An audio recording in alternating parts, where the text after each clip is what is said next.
Welcome everyone to the Yissilmissil Productions channel. My name is Steven Yissil, and today we are continuing our deep dive into the Bermuda Triangle. I hope you're all doing well today. We have a good show. And I hope you remember to leave a like before you head out. It always helps the channel.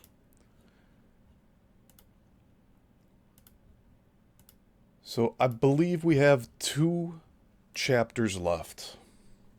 So next week we'll be finishing this first book by Gian J. Quasar. And then we will continue with his follow-up that was published in 2017. So right now this is a book from 2004. Hey Lerny, good to see you here.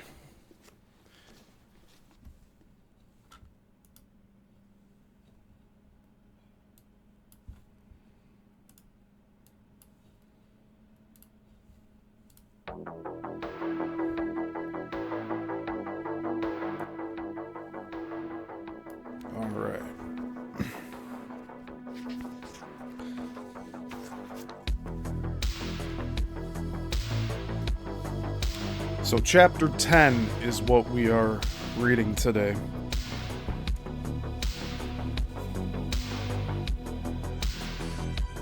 Interest from a Past World is the title. Last week we were talking about different surfaces of other planets or celestial bodies. Stonework from past civilizations, and we're going to continue looking into the UFO aspect.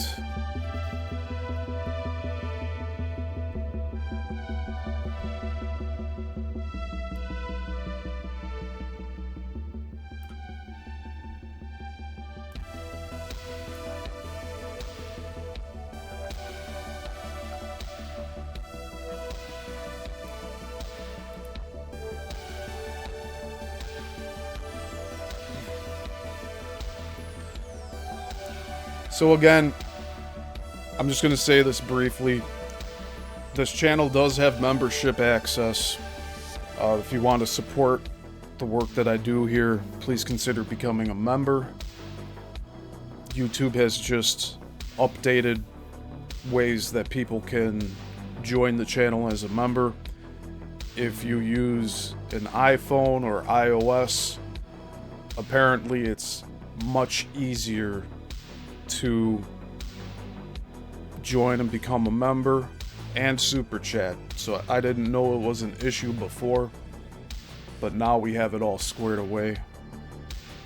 That was nothing on my part. That is YouTube. So I know Brenda was having a little trouble. So try it again, Brenda. See if it'll work for you this time. But we're going to continue today with chapter 10. We got UFO photographs, drawings of photographs. And that's what we're covering today. More UFOs. A few episodes back on this show, we had been looking at the anomalies over the ocean where just fog would appear. And there's time distortion, there's space distortion, just meaning from one location to another. And the mystery continues to grow. Hey Jason, good to see you here. Yeah, we are gonna get rolling very shortly.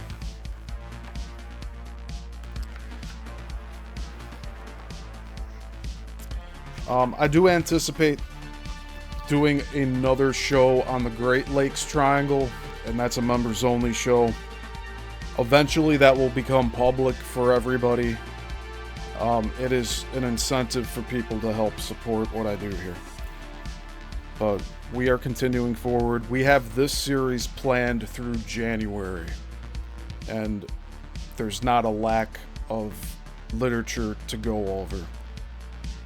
In fact, I could see all of next year having this series continue because there's just so much information. If you're looking for a quick soundbite, you're gonna get the shell of research in reels and things you see on TikTok. 30 seconds, 2 minutes, 10 minutes, that's not enough time to cover what we're doing here. And that's why we're doing it in this format. So, if you've watched all the way through to now, or even if this is your first time watching this series, I hope you get something out of it and it inspires you to look further on your own free time. But this topic's become very important to me because really there's no lack of information. There's so much. I can't even begin to say. But we're staying around here for the foreseeable future. I have been switching the times that I go live just because I have to make priority for the other work that I'm doing outside of this channel. So it's been consistent the past several months, but we have to switch it up a little bit here this week and next week. Not this weekend, but next weekend I will be out of town, so I will not be able to live stream with the normal shows,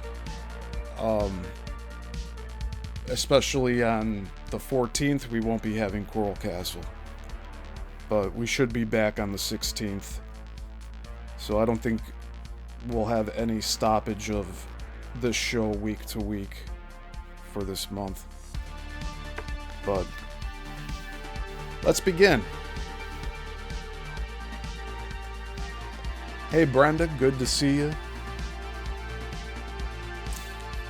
I'm glad you're all congregating here. That's good. So chapter 10, Interest from a Past World. More than one investigator of the Bermuda Triangle has offered that the pattern of UFO sightings increasing dramatically since the atomic age indicates an expressed concern by the UFO entities for our welfare, possibly, or for their own. This last point of view presupposes that there has been a long-standing interest in the Earth that must imply a connection to it, or requires extensive bases on the planet along with a dependence on its ecology. There's no question that over the last 4,000 years, people have looked up and at one point or another expressed astonishment at, as the Romans put it, naves in aere iusi sunt, or, quote, ships in the sky are seen, end quote. Although many times the ships, quote unquote, took the form of a speeding light, torch, or spear, even a hovering orb of light. For 216 BC, the annalist Julius Obsquenus, and that's spelled Obsquenus, Sequens, he recorded, quote,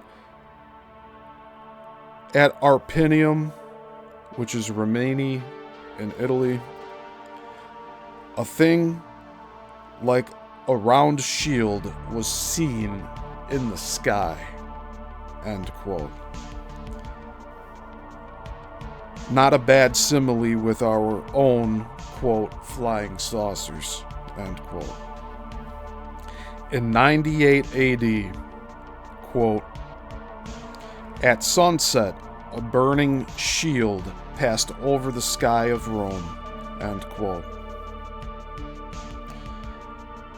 Encounters like these were rare compared to today. But the theory that there must be bases somewhere on the Earth combine some undeniable and intriguing facts about the pattern of UFO reports over history. The rarity of ancient reports may represent periodic checkups on what could be viewed as harmless and distant civilizations. But the flurry of sightings since 1947, in a period of stupefying technological progress, may indicate that we can no longer be viewed as harmless, and so UFOs are busily accessing our civilization's exponential progress. But as we know from the Bruce Cathy research, atomic bombs can only detonate on the grid. So if you're outside of those lines, it's like a dud firecracker. They need to be aligned, and it needs to be at a certain time of the year.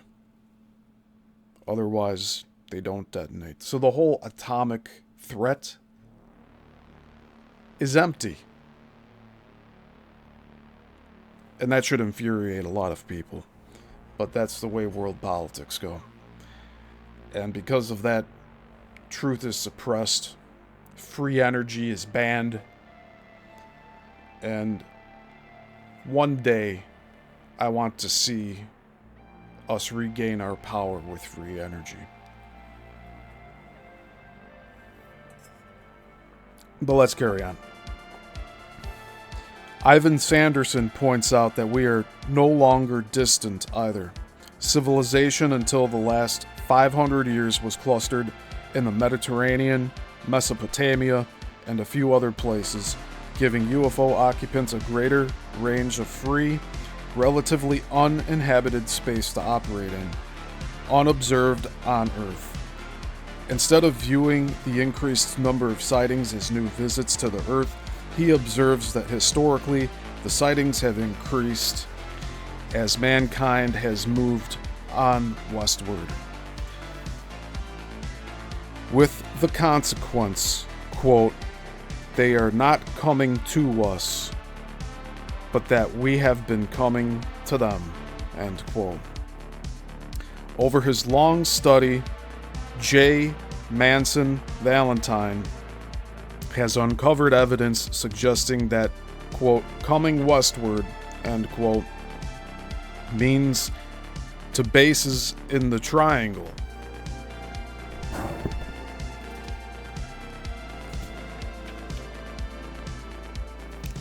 Give me one moment here.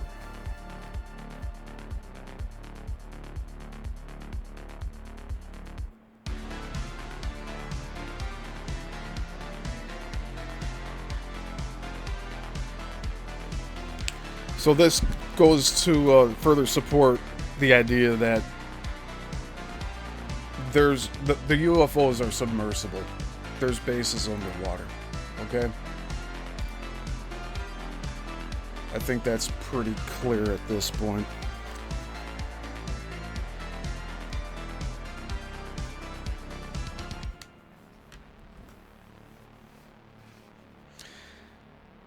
He has noted that UFOs commonly come and go from the sky to the sea and vice versa with little effort.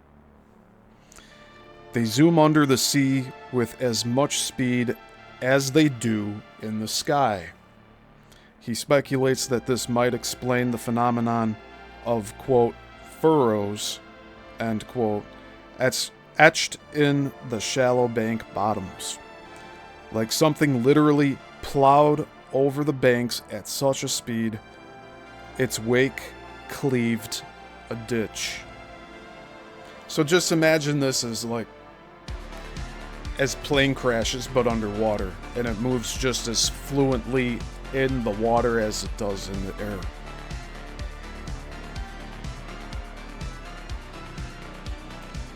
He has observed many of these, including a straight furrow extending for 18 miles, even over small islets.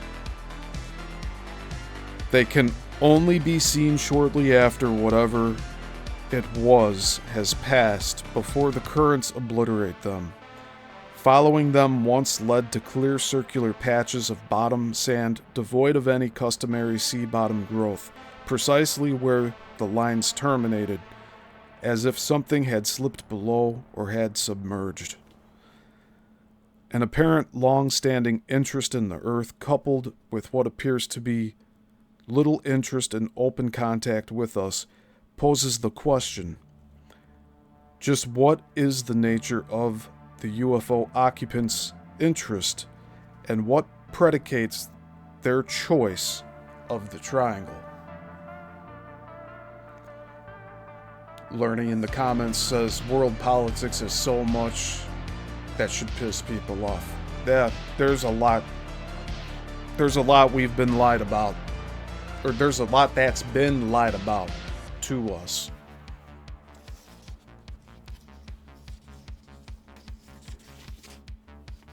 And it has nothing to do with political parties.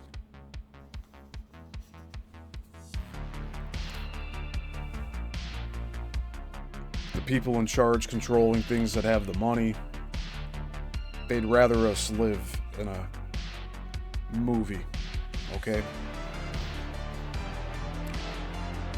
The real truth would floor people, but you know what? At the same time, I don't think that's a good excuse.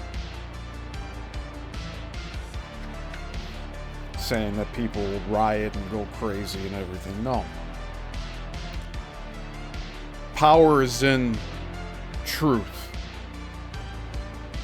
And the sooner that we realize that we've been lied to,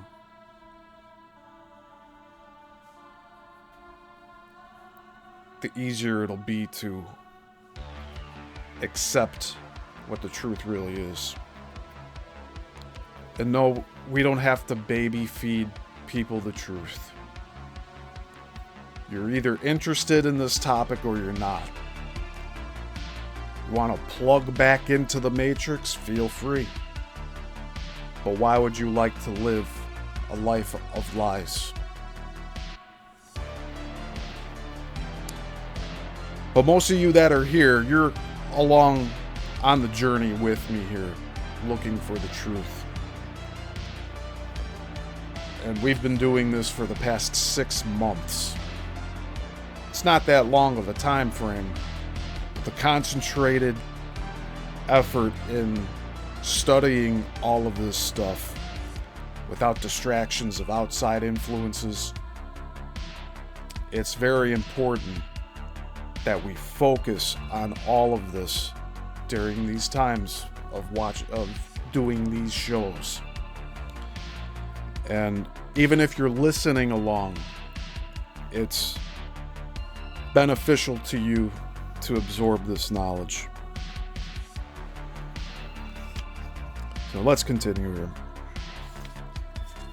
A wide array of ideas has been put forward that hinge on observing our space center at Cape Canaveral, or that the area is itself ideal for trajectory into outer space. In parentheses, it says, the reason we selected Cape Canaveral for our space center. End parentheses. Or as John Spencer, himself a 10-year veteran of the U.S. Air Force, proposed, quote, aliens, unquote, used the area of the Bermuda Triangle as a, quote, catching ground, end quote, for, quote, specimens, end quote, from Earth. He noted that both the area's seclusion and its isolated traffic made it easier for the UFOs to get in, interdict travelers, take what specimens they first chanced to find, and then get out without being detected. But none of these authorities can explain the incidents earlier than a mere 55 years ago.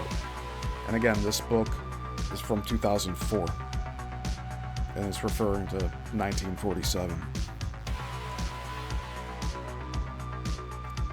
A far more sanguine theory for the presence of UFOs could be suggested by the legends of a past Earth, by ancient writings describing a prehistoric civilization as having had such aircraft, and by a sunken civilization from an unknown date in the midst of the Bermuda Triangle. Another one of the most universal traditions in ancient legends is that of long lifespans for past mankind. This is not only contained in Babylonian accounts, but it is also an ancient obsession in Chinese thought, and also matter-of-factly applied to all peoples in Genesis, both before and after the flood. The only difference is that after the flood, they slowly began to lose this natural longevity. And this could also be coupled with the vapor canopy collapsing. The atmosphere was different in the past. There's been extreme temperature changes. For hundreds of years, things would be colder than normal, then hotter than normal. You'd have long stretches where you'd only have that type of weather or temperature.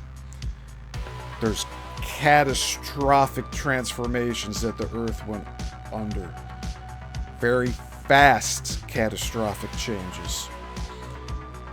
It explains why we find axe handles in the middle of coal deposits. And the carbon-14 dating theory is slowly fading away. It's not reliable. And that's actually something that I've been aware of for the past 8 years. But I'm glad we're looking into it further now.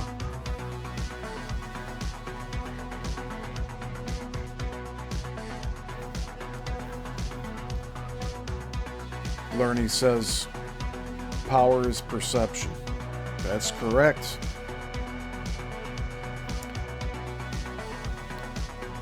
Change your perception and gain your own power. It's within yourself. It's a lot of mental hurdles that you have to get over. You have to let yourself know that you are worthy of what you desire. If you're seeking knowledge,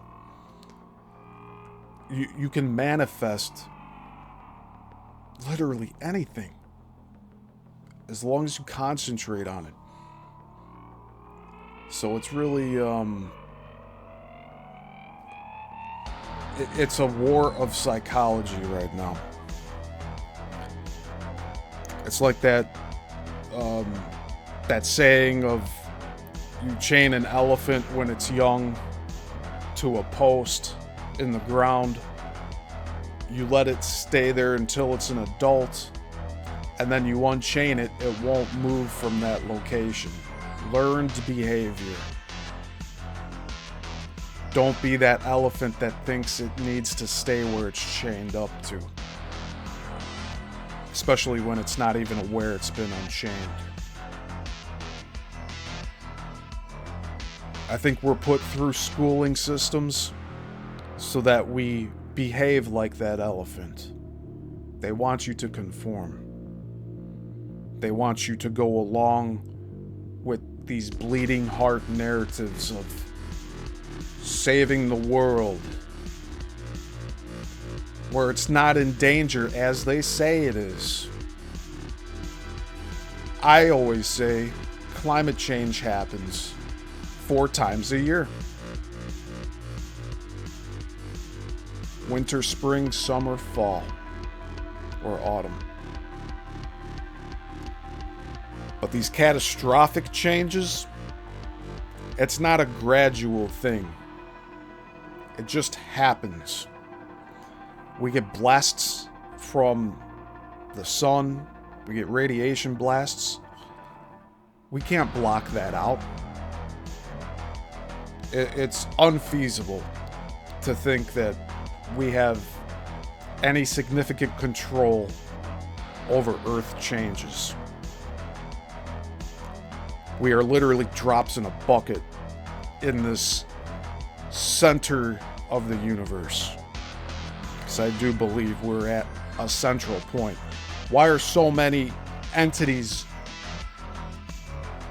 interacting with us on this plane? What makes us so special? It's because we're the seed of God.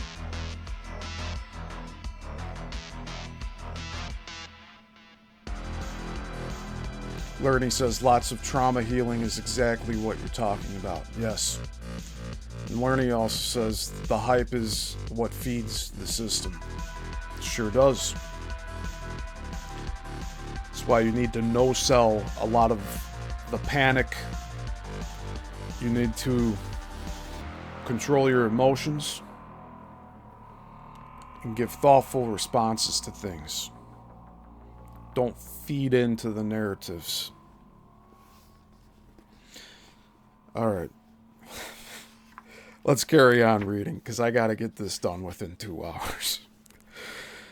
Accidental discoveries in the last 40 years are shedding remarkable light on how we can understand this, and also why we should have expected it if these accounts detail facts.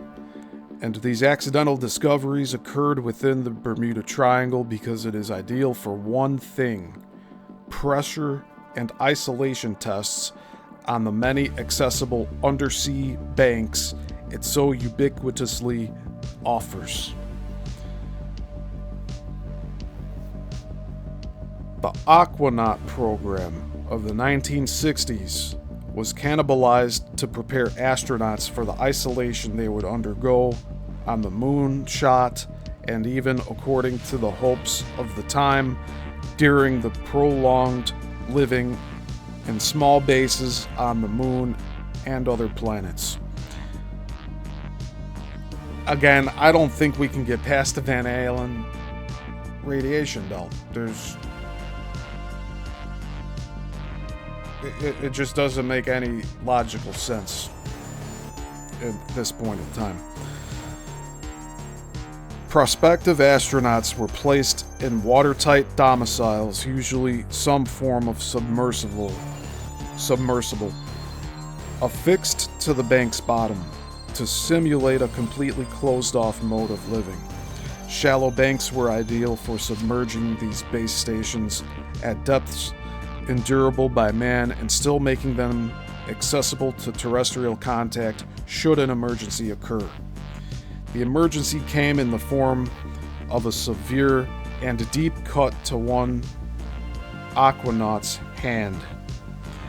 After it was bandaged, his fellow aquanauts sharing that particular domicile determined that he should be brought up the next day. However, the next morning, before preparing him for transfer, his hand was unbound in order to replace the old bandage with a clean one. It was then noted that his hand had healed miraculously, far beyond any exception. Studies eventually yielded the answer. The pressure at those depths had increased helium within the domicile and body chemistry.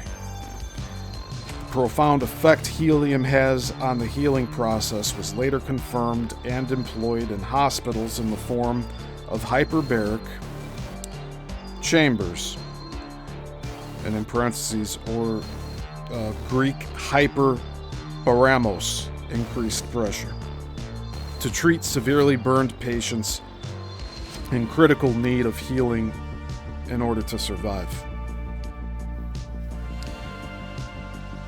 What the Aquanaut program has done by accident was to possibly duplicate an environment that might have existed on Earth several thousand years ago before the flood, or before a flood. It has been noted by a number of catastrophists, geophysicists, that if there were sufficient mass to the antediluvian water vapor canopy, and that's important here. In fact, I'm going to take a note of that. See, there's a lot of words here that aren't used every day, but we're including it in our vocabularies now.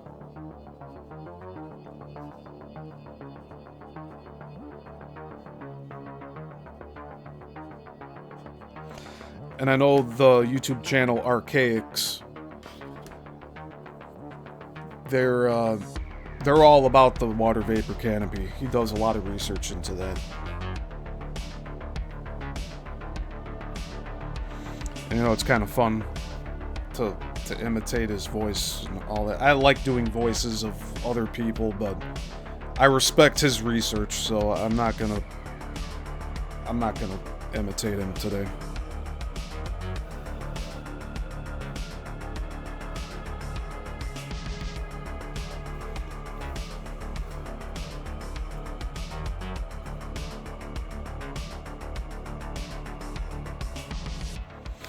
So, okay, I'll restart this sentence. It has been noted by a number of catastrophist geologists that if there were sufficient mass to the antediluvian water vapor canopy, it could have increased gravity at sea level to perhaps as much as twice what it is today. This in turn would have increased helium by perhaps as much as 3 to 4 times. Mankind, in essence, would have been living continually in an environment that today we struggle to obtain in specially designed chambers to speed healing.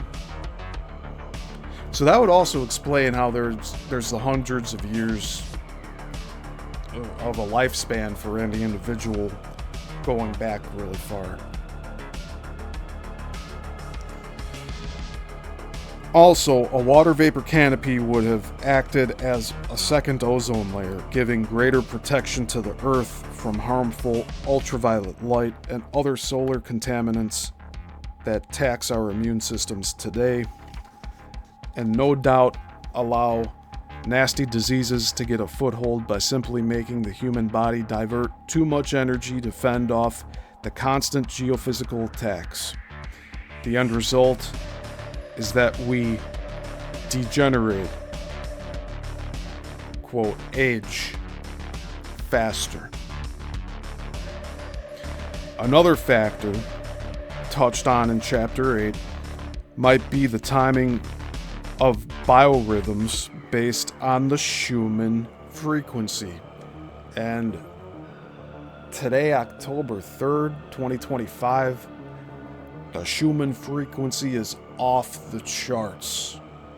So if you're feeling high energy or extreme lethargy, if you're feeling really sluggish, not wanting to do anything, that's the reason why right now.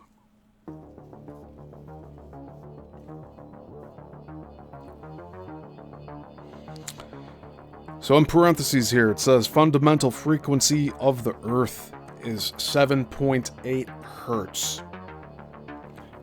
And some of these frequencies lately have been in the triple digits. So going from 7.8 hertz, I saw we were at like 110 hertz. So it's literally off the charts right now.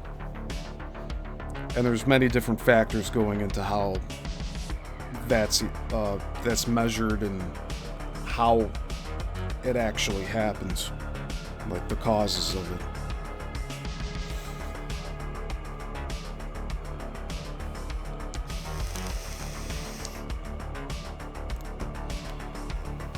I'm spending a little more time going a little slower over these sections because it's new material to take in. So I'm going to read this one more time. Another factor might be the timing of biorhythms based on the Schumann frequency, and the possibility that such catastrophic changes to the atmosphere could alter that frequency to its present rate, and with it, alter the human bioprocesses, or quote, tune, end quote, them, to operate and burn out more quickly. Along with this are genetic alterations. Geneticists and biologists have long known that the human genome and biochemistry can be affected by cataclysm. New species emerge after atomic tests, and foliage grows more quickly, for example.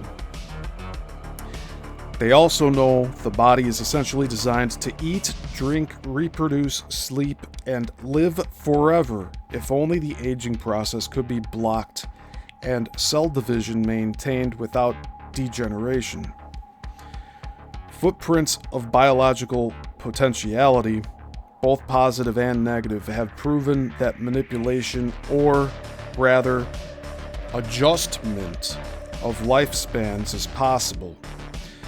For example, the average lifespan of the pygmy is only 35 years, while the protozoa Globergina never dies. It divides and becomes two separate entities ad infinitum.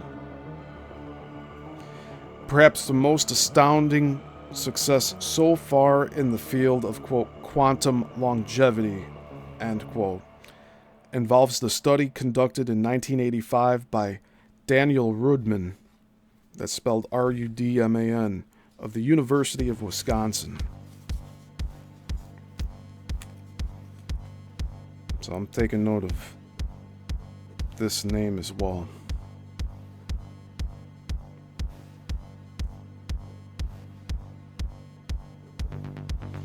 And you know, eventually, we'll be going off script, we'll be moving away from the books every now and then to look into specific things on this series. And I don't know when we'll get around to it, but eventually we will.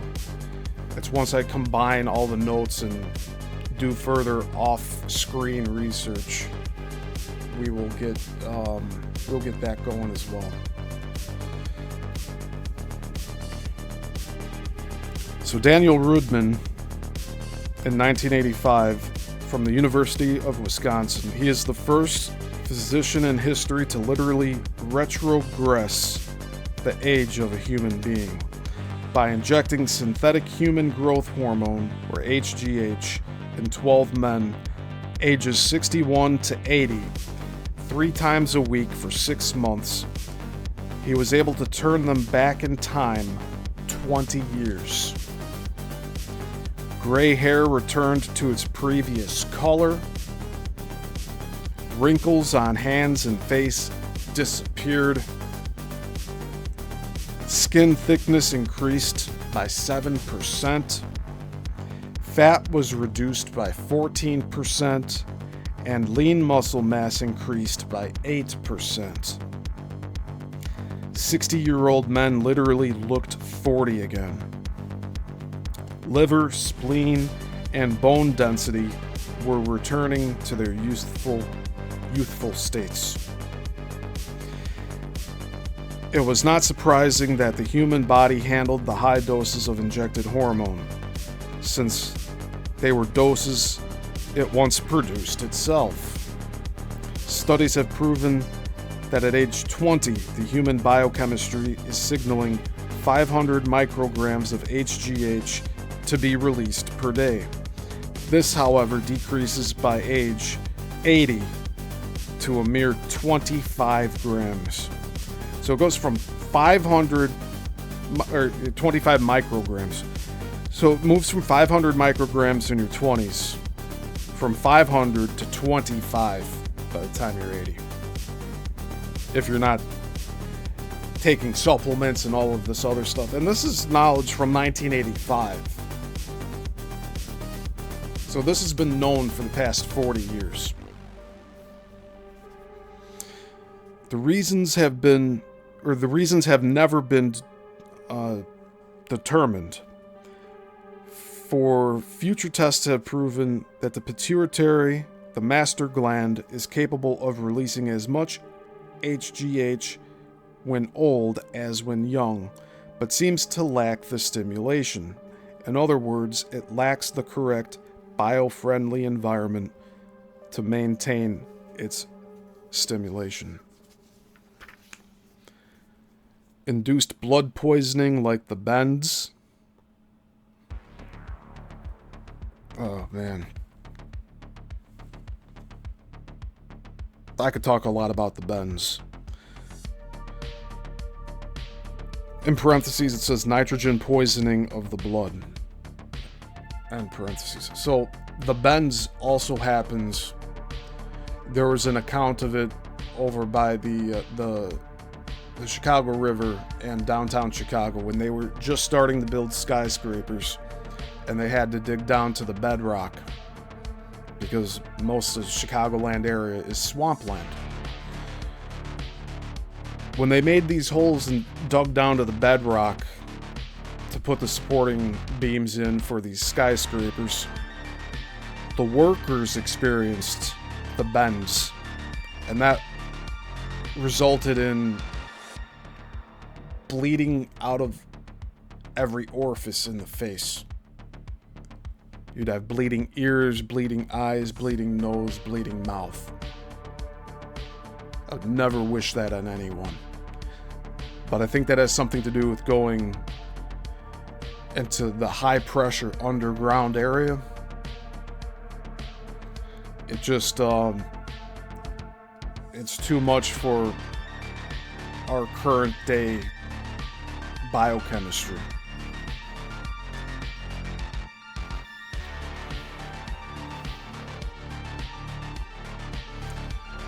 So, induced blood poisoning, like the bends, demonstrates the myriad chemical changes that occur in the body just by changing pressure too quickly.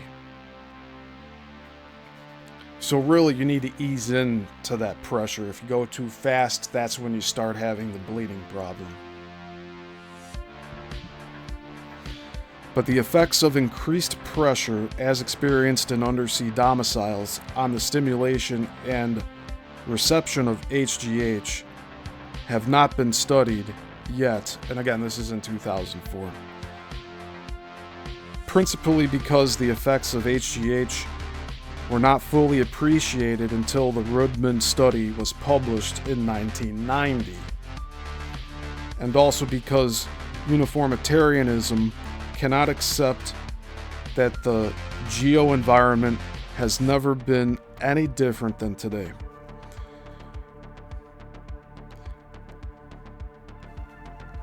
Yeah, see? These uniformitarianists, they don't want to venture away from their concepts because it would collapse everything that they believe to be true. They're not open for interpretation. They just want to tell you how things are, and then that's it. It's a dead-end road for them.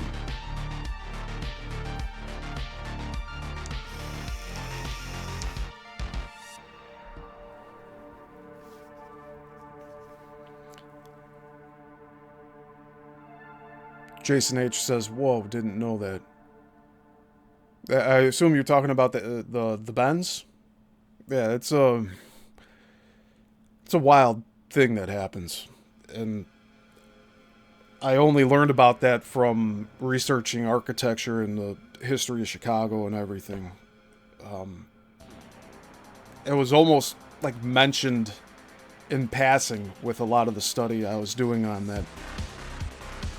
Kind of like these books, they have little nuggets of information that just pop and stand out, so I go and I take note of it so that I remember it later on.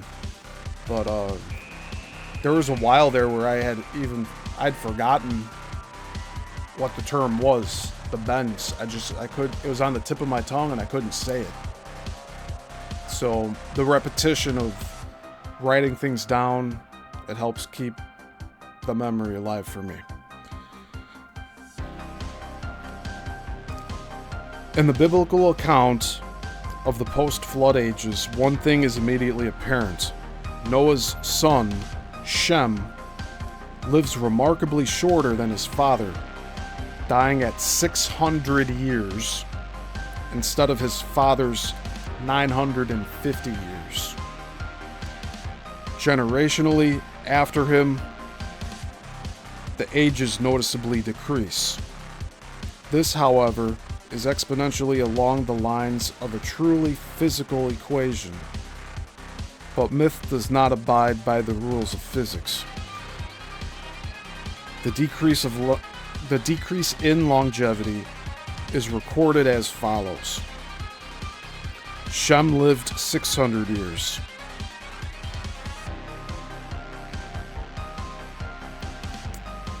I can't pronounce this name. I'm sorry. I'm going to butcher this.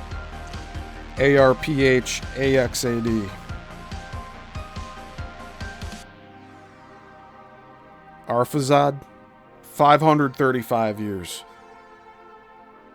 Canaan, 460 years. Shelah, 460 years also.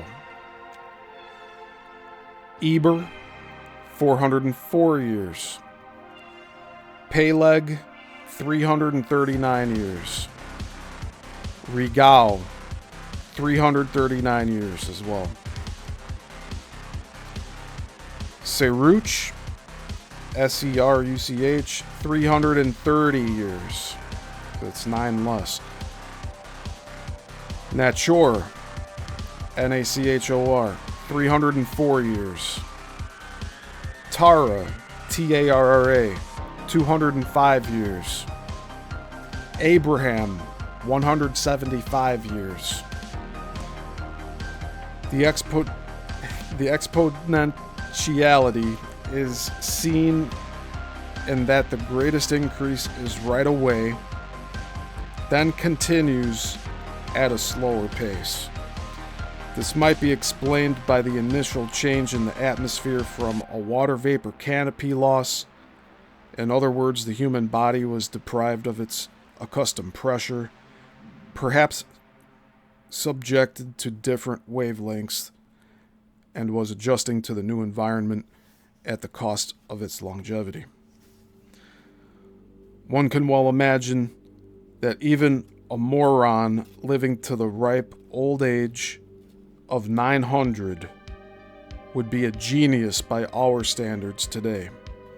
An entire civilization of very healthy people living for 1,000 years might indeed have been capable of astounding feats, not least of which would be space exploration and amazing city building, the latter of which man seems to have excelled in the Genesis records. Loss of knowledge over several generations would not pose a problem, since literally dozens of generations could be alive at once. While the lifespans of post-Diluvian men, those of the time period to which the great mega-civilization of Indian Vedas, biblical Babel, and even perhaps Bimini belong, would have been much less. They still are recorded as living long ages as compared to us, such as 300 or 400 years.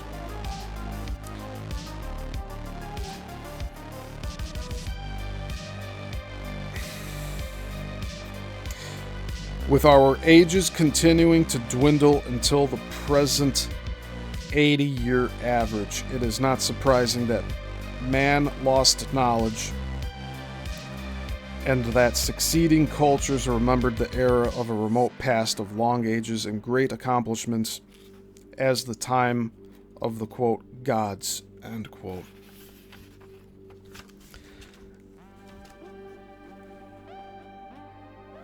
I need to take a drink of water.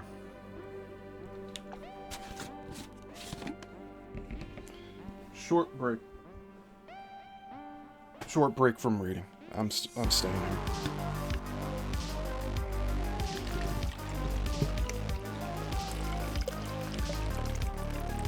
It's good we're still in the first hour. Lerny says some mysteries may be able to bypass conventional physics. Oh yeah, how are you able to explain something that you're basing your math on wrong? It's like Brenda's channel, Beyond the Box. We have a box that we're given.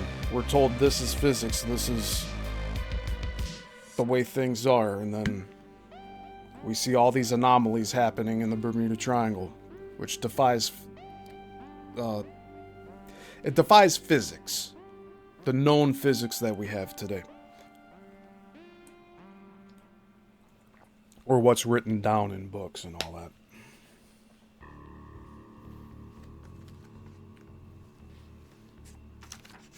Alright, let's continue here. What if UFOs represent a sampling of a prehistoric Earth culture returning to this planet? Considering the lower atmospheric pressure and the greater infiltration of solar forces and ultraviolet light on mankind after the loss of a water vapor canopy, the present atmosphere would not be conducive to their presumably longer and healthier lifespans. Out of necessity, they would have to seek bases that more closely match Earth's earlier atmosphere. Again, presumably the natural atmosphere of a healthy planet with an intact vapor canopy, to which they might also have migrated. This would require existence under the oceans, but only at depths that could recreate the delicate balance of oxygen, helium, and other vital homeostatic elements belonging to an earlier Earth. In the entire world, the ideal areas for this purpose are the continental and island shelves of the Bermuda Triangle, which occupy advantageous depths. They might also seek the ruins of a vanished civilization, hoping to determine just what went wrong. Spencer has also offered an alternative for the disappearances of planes and ships that may be more worth considering above. My apologies here. Spencer has also offered an alternative for the disappearances of planes and ships that may be more worth considering in the above light. He felt that the UFO occupants might be assessing our technological development to see how far we are progressing, and therefore how much in danger we might be of affecting our own destruction, as mankind may have done before, tragically altering the Earth's natural ecology and atmosphere in the process. If UFOs carry a sampling of former Earthmen who took to the stars long ago, this might be regarded as a conservationist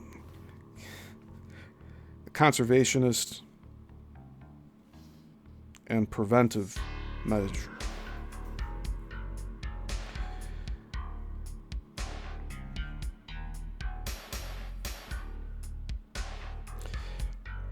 I'll read that again. If UFOs carry a sampling of former Earthmen who took to the stars long ago, this might be regarded as a conservationist and preventive measure.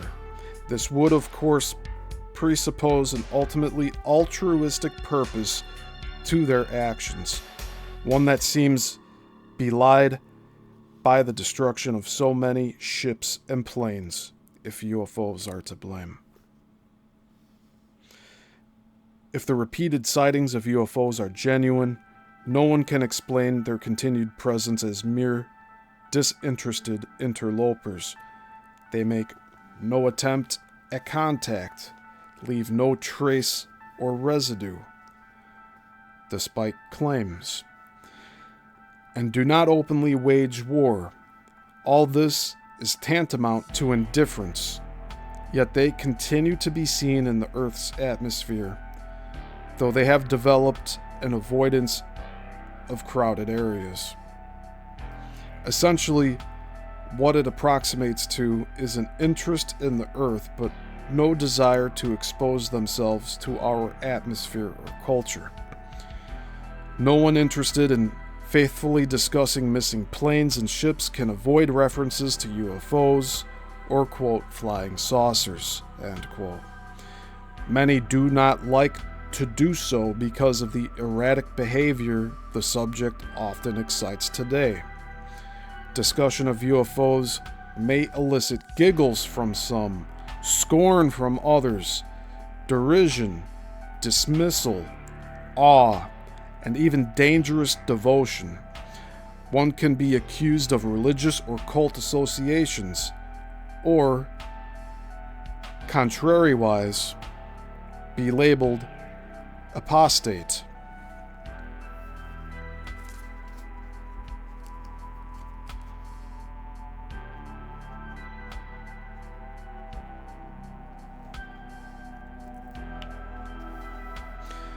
But no one can deny that since 1947, some phenomenon has developed in the skies above us that deserves study, or at least serious comment. Thousands of reports from both civilization and military pilots have detailed a host of unexplained aerial phenomena. They are often described as a, quote, disc, end quote, flying saucer, quote unquote, cigar, quote unquote, or just a very brilliant light or glow. They have often paced, harried, and dogged aircraft, or they simply streak past at phenomenal speeds. Some show signs of intelligent control, while others do impossible things. They make 90-degree turns at high speed. They hover, ascend, descend, and disappear, all indications of unknown propulsion and mind-boggling power. Radar observations have been particularly useful. The UFOs have been clocked at tremendous speeds by several stations monitoring the same subject. They can appear in a single turn of the radar antenna and disappear just as quickly. They clock in as doing 3,000, 4,000, and 10,000 miles per hour. The figures are tabulated by many stations, making it conclusive that they are, quote, good returns, end quote. So, like, they're good readings. These are observations made by multiple stations and cross-referenced. That is, solid objects and not temperature inversions. A meteorological phenomenon of cooler, heavier layers of air trapped in higher altitudes between warmer layers. At first, between 1947 to 1950, they showed special interest in our large cities, then our vegetation belts and military installations. From New York came reports over Rome, Paris, and London, off Sicily and circling Buenos Aires. They descended on Washington, D.C., and streaked past other world capitals, Sydney, Tokyo, Lisbon, and Madrid. 122 sightings in 1947 increased by increments of 30 each succeeding year until they reached a crescendo in 1952 with 1,501 reports of lights, saucers, discs, and cigar-shaped objects flitting about the Earth. UFOs also come in, quote, flaps, end quote, or waves, and then leave, as in 1952, then again in 1966, then in 1973, and again in 1990 over Europe and Russia.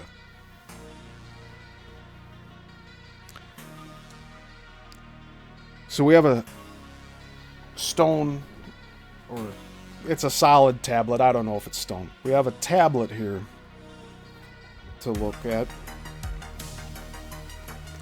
I'm going to show it briefly, then I'm going to read the caption, and then I will show it again.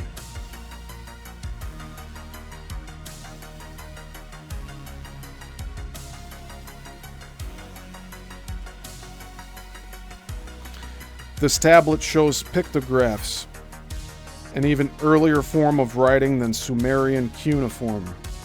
Pictographs are hardly primitive. They are the basis behind most languages, but over time they changed to a cursive, easier to write, form, an evolution readily apparent in Chinese even today. However, the mysterious scripts of the Indus Valley and Easter Island seem to have advanced beyond pictographs.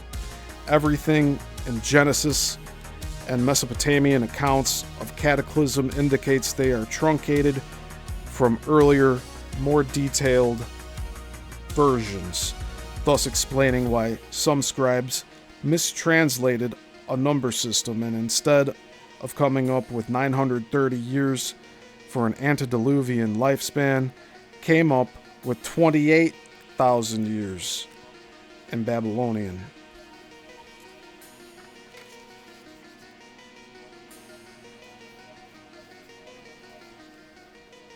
So there's also, Archaics, the YouTube channel, he also talks about how a shar is a day, not a year. So Egyptologists have said that, these people have lived thousands of years, right? Well, if you reduce it from counting a shar as a year to then a day, it makes the lifespan actually more accurate, so it reduces that 28,000 number to a 900 number. And that it correlates well with what we know about other civilizations, and especially biblical accounts. So I'll show the tablet again.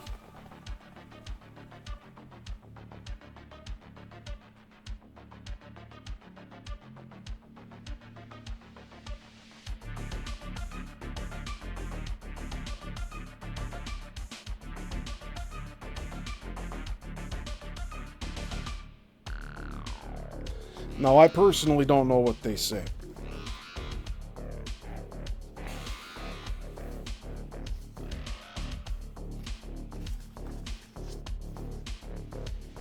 Alright, and we hit an hour mark. Awesome. Alright, we're getting through this. This might be explained by copycat reporting, that is, one actual sighting inspiring a whole host of bogus reports from spontaneous stargazers and erratic minds. But such a well-placed people as Russian generals, the Lord Hill Norton, former Chief of Defense Staff for Great Britain, U.S. governors, former Vice President Al Gore, former USSR President Mikhail Gorbachev, and former President Jimmy Carter have either seen them or actively pursue an interest in them. Disappearances of aircraft have directly resulted when our interceptors got too close to unknown, quote, blips, end quote, or targets on the scope. As in the case of a missing F-59 jet on November 23rd, 1953, when its blip was observed to, quote, merge, end quote, with a, quote, unknown, end quote, violating U.S. airspace over the Great Lakes. So I'm sure we'll be covering that again in the Great Lakes Triangle series. This does not imply any form of predation, but could merely represent accidental destruction or self-defense. However, a disappearance off Australia is poignant for the pilot's inability to identify the craft that was harassing his plane, a disquieting similarity to the disappearance of Jose Maldonado Torres and Jose Pagan in the Bermuda Triangle in 1980.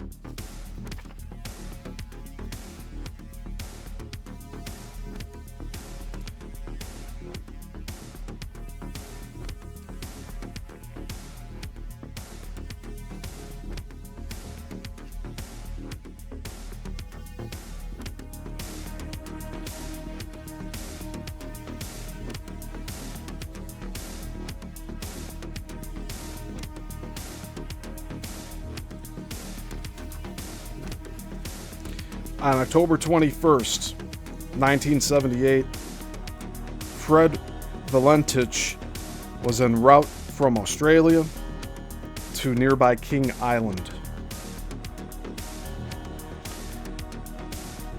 What passed before his eyes was recorded by Melbourne Flight Service Unit and included in the summary report issued by the Department of Transportation of Australia. It is so extraordinary, it must follow verbatim. So we're going to read this report verbatim. It's printed right in this on the pages here.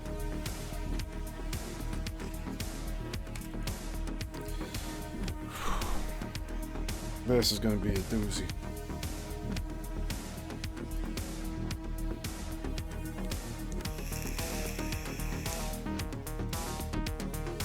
All right. Relevant events.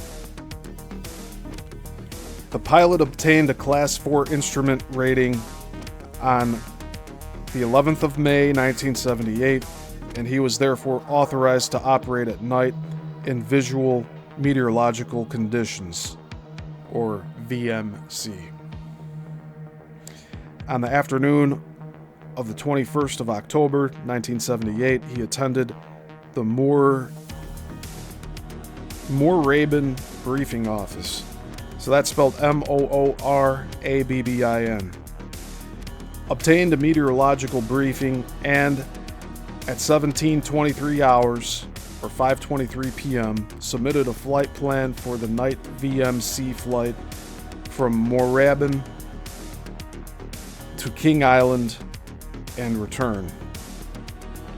The cruising altitude nominated in the flight plan was below 5,000 feet, with estimated time intervals of 41 minutes to Cape Otway, that's spelled O-T-W-A-Y, and 28 minutes from Cape Otway to King Island. The total fuel endurance was shown as 300 minutes. The pilot made no arrangements for aerodrome lighting to be illuminated for his arrival at King Island. Or aerodrome. The pilot made no arrangements for aerodrome lighting to be illuminated for his arrival at King Island. He advised the briefing officer and the operator's representative that he was uplifting friends at King Island and took 4 life jackets in the aircraft with him. The aircraft was refueled to capacity at 18:10 hours or 6:10 p.m. and departed Moorabbin at 18:19 hours or 6:19 p.m. So he refueled to capacity at 6:10 and departed at 6:19. After departure, the pilot established two-way radio communications with Melbourne Flight Service Unit, or FSU. The pilot reported Cape Otway at 1900 hours, or 7 p.m., and the next transmission received from the aircraft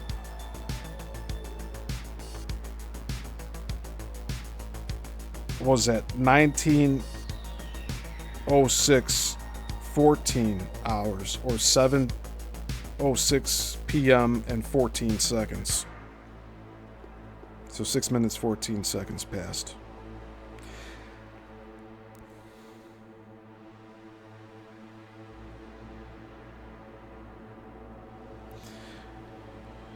The following communications between the aircraft and Melbourne FSU were recorded from this time. In parentheses, note the word or words in parentheses are open to other interpretations. So I'm just going to show you what I'm about to read here. It's going to be a little difficult to read this verbatim. But the log is kind of like, it's like a script. So that's how I'm going to read it.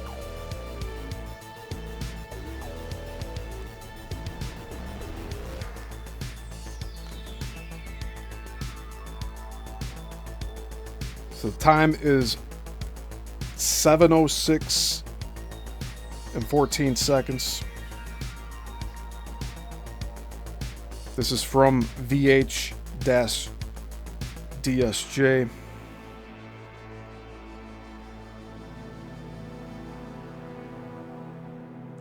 I'm just trying to get clear of what we're talking about before I begin reading through this.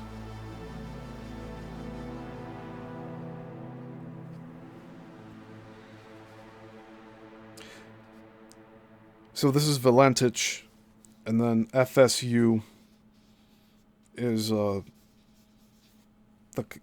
contact point.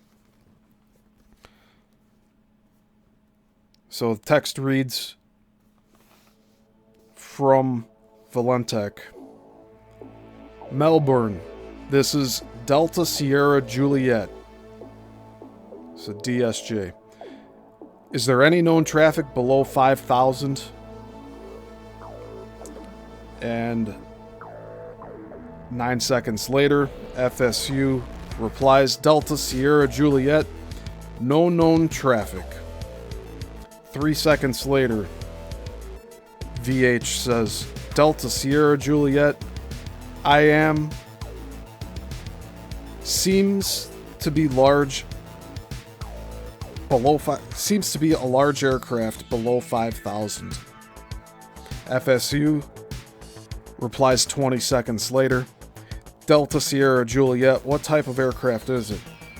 4 seconds later, VH says, Delta Sierra Juliet, I cannot confirm it is 4 bright. It seems to me like landing lights. So he's seeing 4 bright lights in the sky.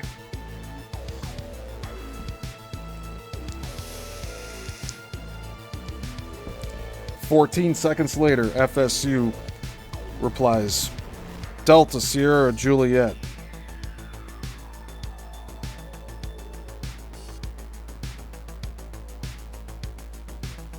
And then 28 seconds pass. VH says, Melbourne, this is Delta Sierra Juliet. The aircraft has just passed over me at least 1,000 feet above. And again, this is in 1978. 11 seconds later, FSU replies, Delta Sierra Juliet. Delta Sierra Juliet. Roger, it is a large aircraft. Confirm. 4 seconds later, VH says, unknown due to its speed it's traveling. Is there any Air Force aircraft in the vicinity?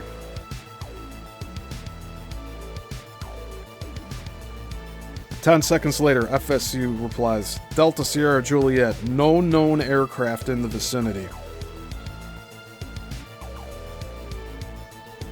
21 seconds later, VH says, Melbourne, it's approaching now from due east towards me. 10 seconds later, FSU replies, Delta Sierra Juliet. And then an open microphone for 2 seconds. So, dead air. 7 seconds later, VH replies, Delta Sierra Juliet, it seems to me that he's playing some sort of game. He's flying over me 2-3 times at a time at speeds I could not identify. 13 seconds later, FSU replies, Delta Sierra Juliet, Roger. What is your actual level? 6 seconds later, VH replies, my level is 4,500. 4500. 5 seconds later, FSU replies, Delta Sierra Juliet, and confirm you cannot identify the aircraft.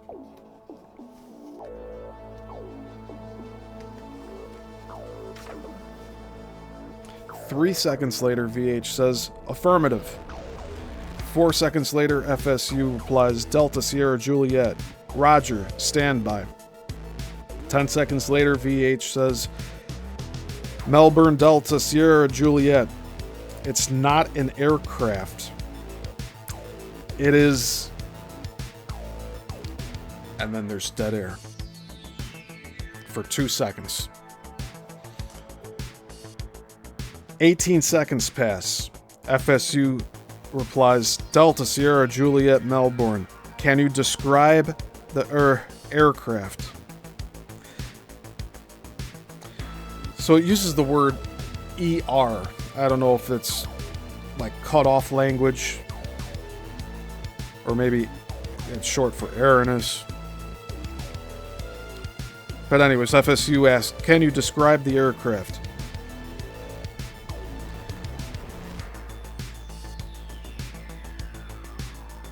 "21 seconds later, FSU replies, Delta Sierra Juliet, it's flying past, or as it's flying past, it's a long shape." And then open microphone for 3 seconds. In parentheses says cannot. And parentheses, identify more than, and then parentheses again, that it has such speed. And parentheses, then open microphone for 3 seconds. Before me right now, Melbourne. So I'll read that a little easier here.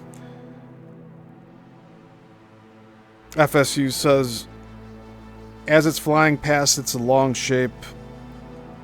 Cannot identify more than that it has such speed.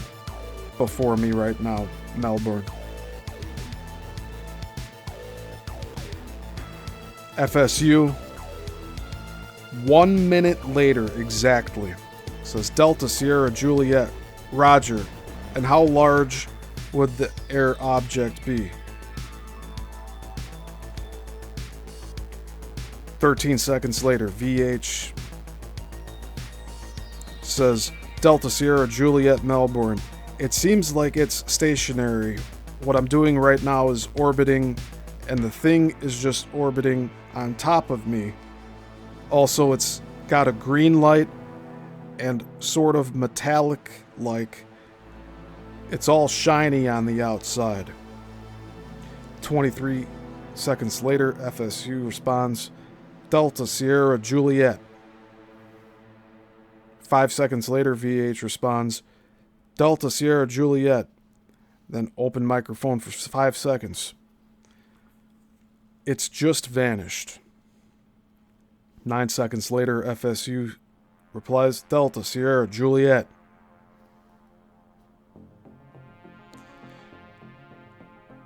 VH replies 6 seconds later, Melbourne. Would you know what kind of aircraft I've got? Is it a type of military aircraft? 5 seconds later, FSU replies, Delta Sierra Juliet, confirm the aircraft just vanished. VH, 6 seconds later, says in all capital letters, say again. 3 seconds later, FSU says, Delta Sierra Juliet, is the aircraft still with you? 6 seconds later, VH says, Delta Sierra Juliet, it's Nor. And this is in parentheses. It just says, it's AHNOR. 2 words. And then open microphone for 2 seconds. Parentheses, now. End parentheses. Approaching from the southwest. 14 seconds later, FSU replies, Delta Sierra Juliet.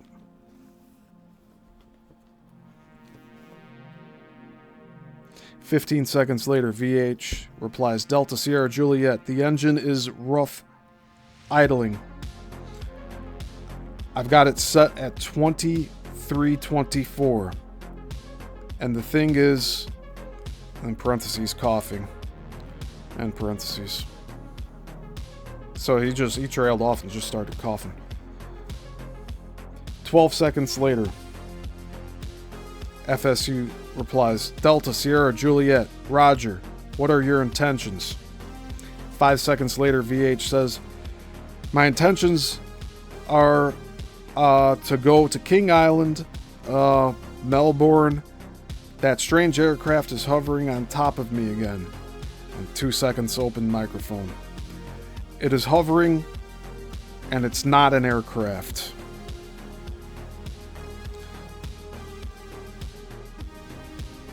"13 seconds later, FSU replies, Delta Sierra Juliet. 6 seconds later, VH replies, Delta Sierra Juliet, Melbourne. 17 seconds open microphone.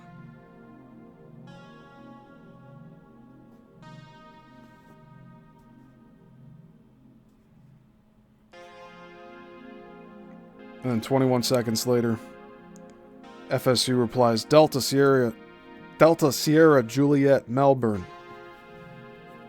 And that's the end of it. This isn't the end of the report, though, so there's a paragraph here. There is no record of any further transmissions from the aircraft. The weather in Cape Otway area was clear with a trace of stratocumulus cloud at 5,000 to 7,000 feet, scattered cirrus cloud, that's CIRRUS, at 30,000 feet, excellent visibility and light winds. The end of daylight at Cape Otway was at 19:18 or 7:18 p.m. The alert phase of SAR, or search and rescue procedures, was declared at 1912 hours or 7:12 p.m. and at 1933 hours or 7:33 p.m. When the aircraft did not arrive at King Island, the distress phase was declared and search action was commenced. An intensive air, sea, and land search was continued until October 25th, 1978, but no trace of the aircraft was found. So this incident occurred on May 11th, 1978, and they kept looking for him until October 25th. 5 months. 5 months and some change. So, at the end of the report here, it says, opinion as to cause. The reason for the disappearance of the aircraft has not been determined. And that's the end of the... That's the end of that. if we compare the array of inexplicably missing planes and ships in the Bermuda Triangle with such a case as this, or Torres and Pagans, it is liable to give form to a nightmare of possibilities. The worst, naturally, again, comes back to the area of international kidnapping of human and technological specimens for reasons which we cannot or would not like to fathom. Long before any of these incidents, Spencer and several other ufologists proposed that the rarely seen, quote, cigar-shaped, end quote, UFO could actually be a base ship in which several saucers could fit, as well as several specimens of aircraft and boats from Earth.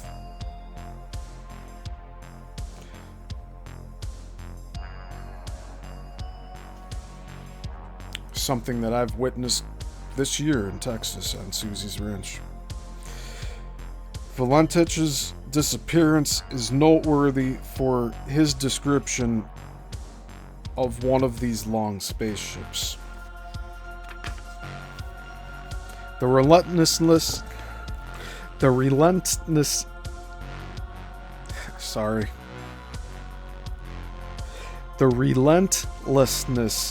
with which the, quote, unknown, end quote, bore down on Torres and Pagan also makes this encounter seem more unnerving in light of these long-held opinions. Moreover, after the Phantom II jet's disappearance in 1971, an unexplained oblong shape was seen in the water that quickly disappeared. This shape was estimated to measure 100 by 200 feet, similar to Valentich's UFO and Spencer's, quote, motherships, end quote. A July 1985 mass sighting over Zimbabwe reported a similar large luminous object hovering at 17,000 feet. When two jet interceptors arrived from Bulawayo, the object ascended vertically with incredible speed and disappeared. Air Marshal Azim Daudpota, that's spelled Daudpota, confirmed, quote, scores of people saw it. It was no illusion, no deception, no imagination, end quote. On March 21st, 1990, several pilots and radar stations in Russia tracked an enormous disc or flying saucer near Peroslavl-Zalesky, near Moscow. This case was confirmed by General Igor Maltsev, chief of the General Staff of the Soviet Air Defense Forces. So I'm going to spell this location name out. Peroslavl-Zalesskiy. A description of its behavior as given by General Maltsev in April 1990 official statement is advisable. Quote, according to the evidence of the eyewitnesses, the UFO was a disc with a diameter of 100 to 200 meters. Two pulsating lights were positioned on its sides. When the object flew in a horizontal plane, the line of the lights was parallel to the horizon. During vertical movement, it rotated and was perpendicular to the ground. Moreover, the object rotated on its axis and performed an S-turn in flight, both in the horizontal and the vertical planes.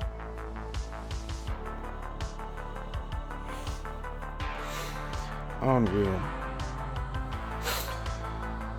That's my comment. We're still in the quoted text here. Next, the UFO hovered above the ground and then flew with a speed exceeding that of a modern-day jet fighter by 2 or 3 times.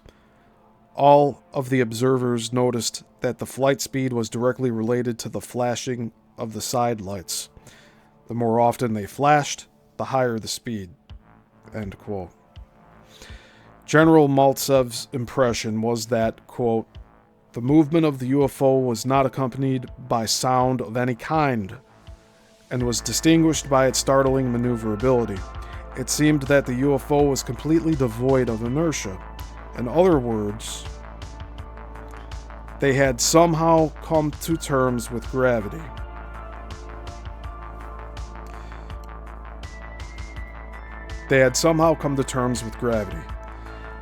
At the present time, terrestrial machines hardly have any such capabilities. End quote.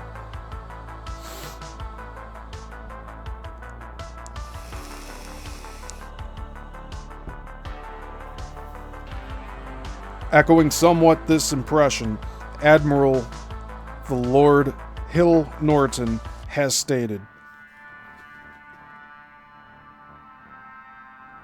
quote, the enormous and very consistent weight of evidence from sightings and even optical and radar measurements make it clear enough to me that the technology of construction and propulsion of these devices is far in advance even that of our space probes, never mind our manned space flights.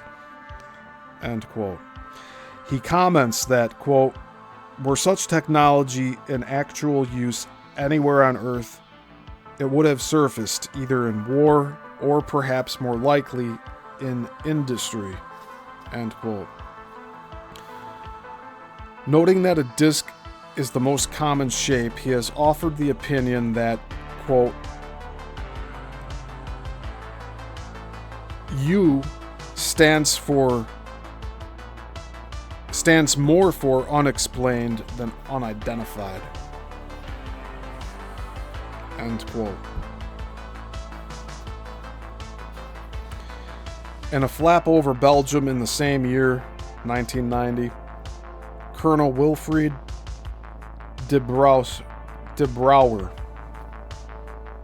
it's spelled Brouwer, said with refreshing though dispassionate candor, quote, there was a logic to the movements of the UFOs, end quote.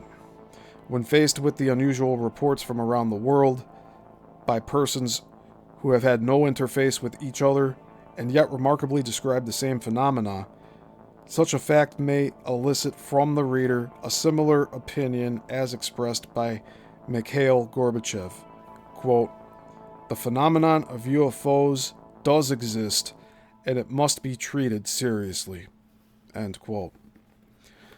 The disk shape often reported seems more coincidental with the observed abilities of UFOs. Or seems more than coincidental. The disk shape often reported seems more than coincidental with the observed abilities of UFOs. Physicist Alan Holt suggests that a disk would be ideal to generate an electromagnetic pattern that would nullify or disconnect the Earth's gravitational field around it, allowing it to travel in, quote, hyperspace, end quote, in which huge distances can be attained at slow speed. Noting in his NASA published article, Field Resonance Propulsion Concept from 1980, some attributes of UFO sightings, he poses an interesting solution. Quote, if the speed of light is the true limit of velocity in space-time, then the potential extraterrestrial visitors must utilize a form of transportation which transcends space and time to keep the trip times short. UFOs are often observed to disappear instantaneously. In a subset of these cases, the UFO later reappears at a nearby location, implying a disappearance from and a reappearance into space-time, end quote. For some time now, the theoretical difficulties of travel in space-time have been the greatest objection to the idea that spaceships could be visiting the Earth from other planets. Recently, however, we have been urged to reconsider the limitations of space travel by some surprises involving the velocity of light and objects in deep space. When 3 of our space probes, Pioneer 10 in 1972, Pioneer 11 in 1973, and Ulysses in 1989 left our solar system. The last NASA detected of them was, quote, an incomprehensible acceleration, end quote. An analogy may help to explain this phenomenon. If space can be viewed as an ocean of electromagnetic wavelengths, the heliosphere, the electromagnetic gravitational force of our sun that creates our solar system, can be viewed as a choppy harbor, distorting, bending, and causing a tug-of-war of forces. When the probes entered deep space, just as when a boat enters calm water, they zoomed along on the smooth electromagnetic ocean of billions of wavelengths, speeding uninterrupted between solar systems and galaxies.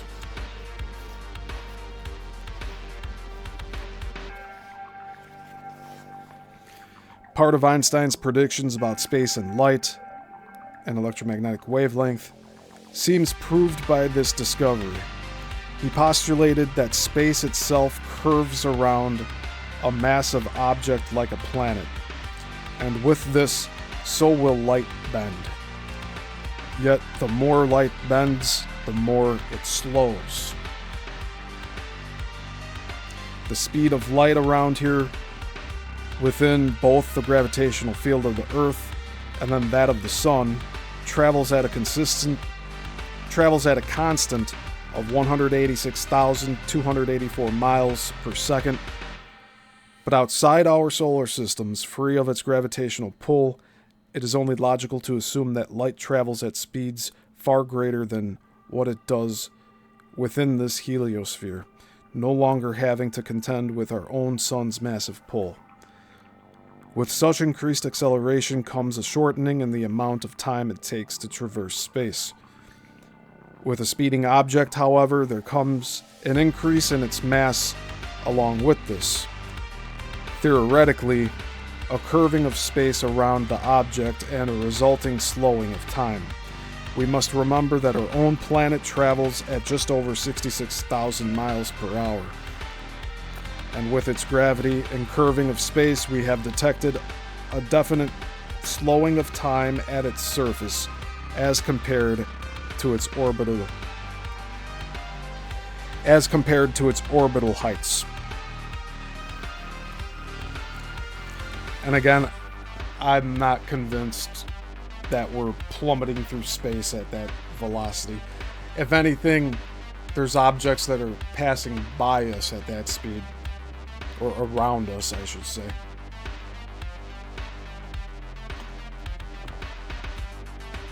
Learning says, that's a good quote. U stands for unexplained, not for unidentified. Yes, I agree. I like that.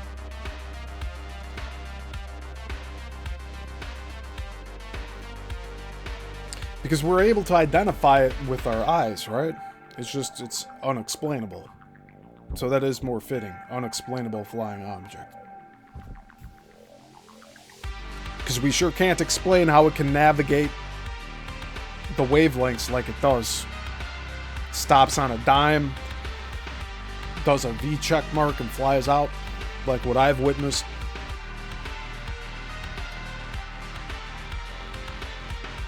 The principle of the increase of mass with speed was also predicted by Einstein and proven in the cyclotron at UCLA when the atom was increased to speeds near that of light, and its mass was detected to increase.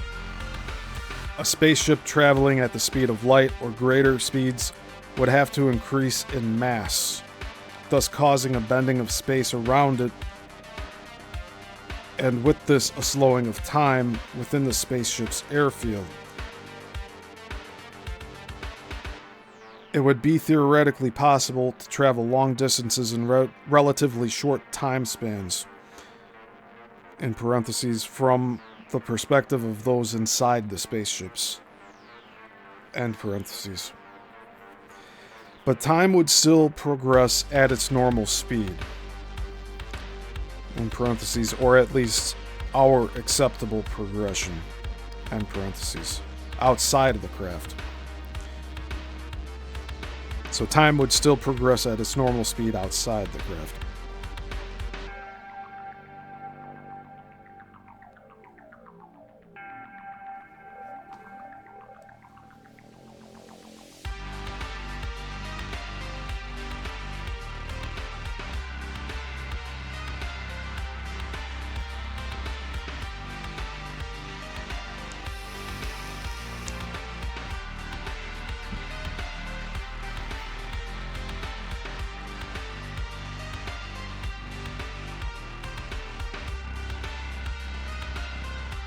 So it's more like a bubble. So the craft would expand slightly. Almost like the vacuum of time is making it bigger. It like bloats up as it goes to travel faster. Does that make sense?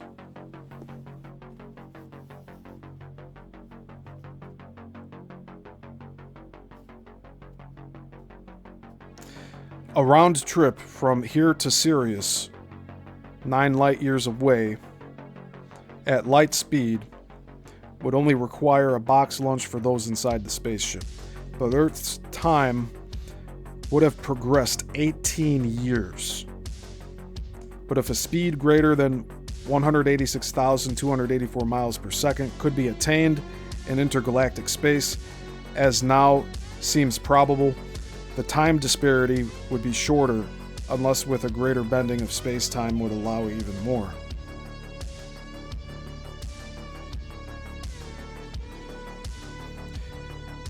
Observed in-flight behavior of UFOs has, interestingly, inspired our own theories on how to eliminate all these worrisome conjectures. The goal is to achieve total, quote, counterbury, end quote, or anti-gravity around a craft. It is within its own gravitational field and capable of barocentric control. Parentheses, control of the gravitational field from within, end parentheses, while also being able to repel the gravitational fields and wavelengths of other bodies. Like a bubble with an ant floating inside. It would be the field of anti-gravity that is accelerating,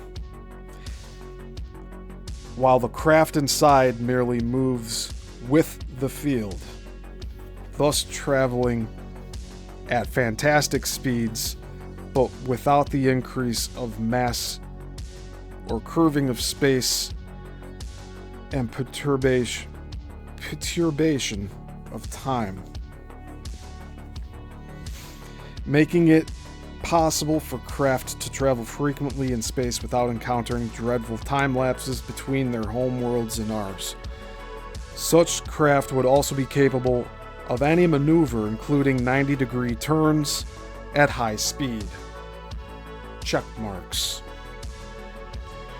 Since the occupants in their own gravitational field inside would be unaware of the G-forces of such movements, just as our Earth's gravitational field makes us unaware of our own planet's incredible acceleration through space.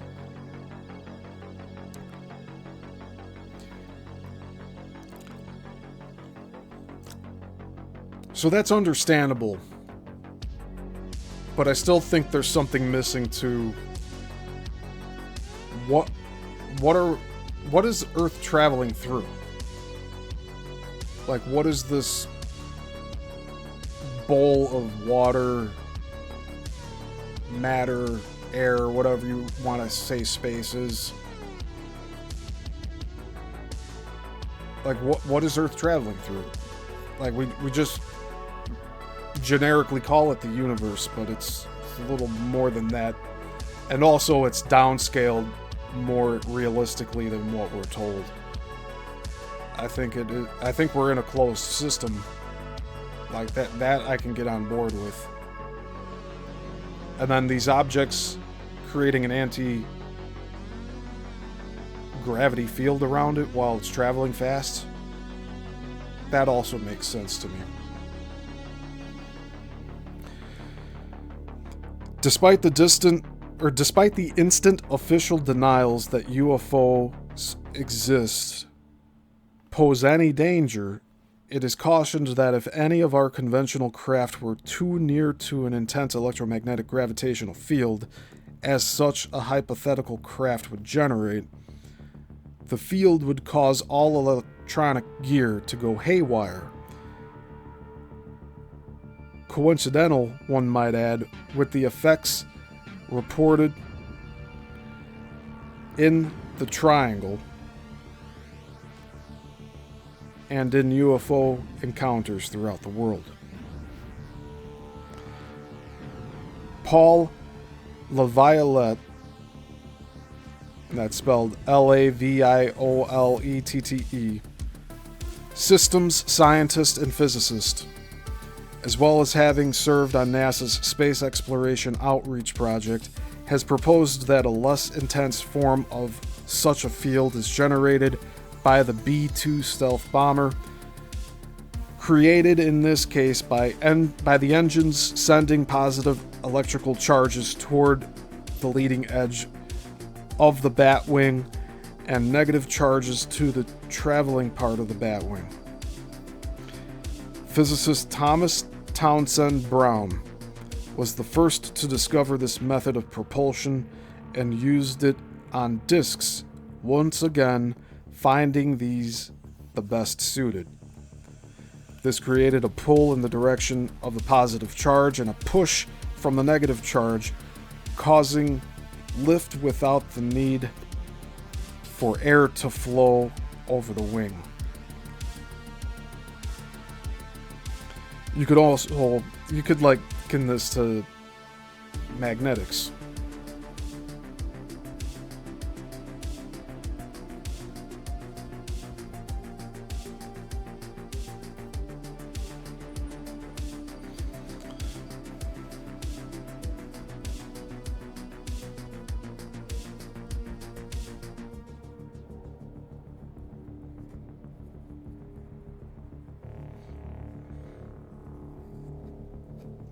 All right.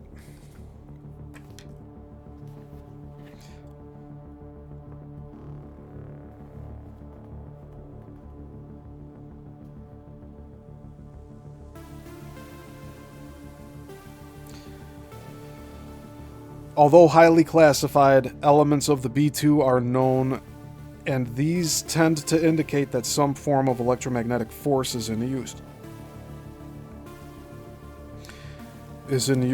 For instance, the U.S. Air Force admits the B-2 leaves no vapor trail at high altitudes. The cockpit sits in a Faraday cage, which is used to shield electronics from massive amounts of static electricity. The Batwing shape is ideal to drain off the buildup of static electricity because its jagged design is equivalent to 7 wing tips, in parentheses, from which on a regular aircraft the static lines leach off the accumulated electrical charges, end parentheses.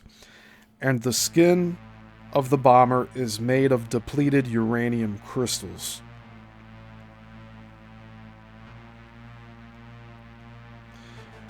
One can well imagine what a conventional aircraft would encounter if it got too close to the field of a B-2. I'm going to check the comments here. I see Juan has joined us. Welcome, Juan.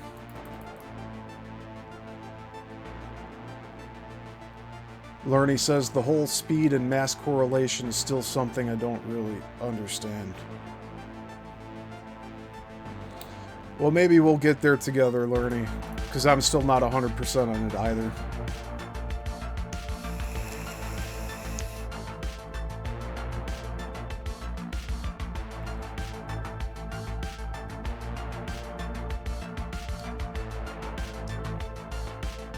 I'm thinking here, just give me a moment.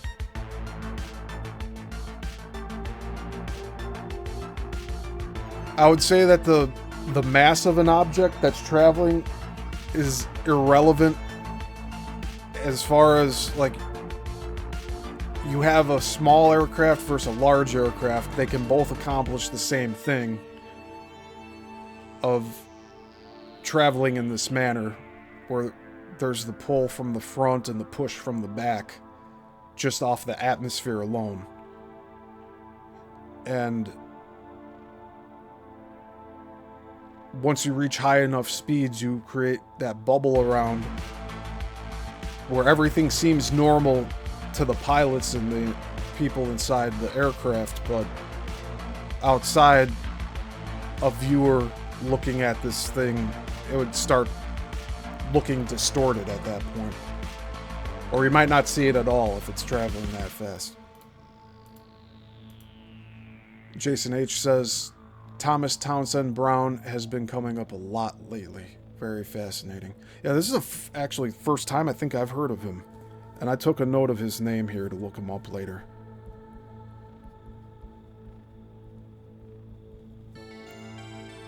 So I have notes from every part of this series that I do, so I can go back and dig even further into this. When Brown's model discs first flew in 1952, he believed that a full-sized disc with engines capable of generating appropriate electrical charges would be capable of Mach 3 speeds. In order to belie the criticisms that he had merely created a form of electrostatic propulsion, he carried out the tests in a vacuum chamber, detecting once again the unusual non-conventional electro-gravitic phenomenon. That's a new word, isn't it?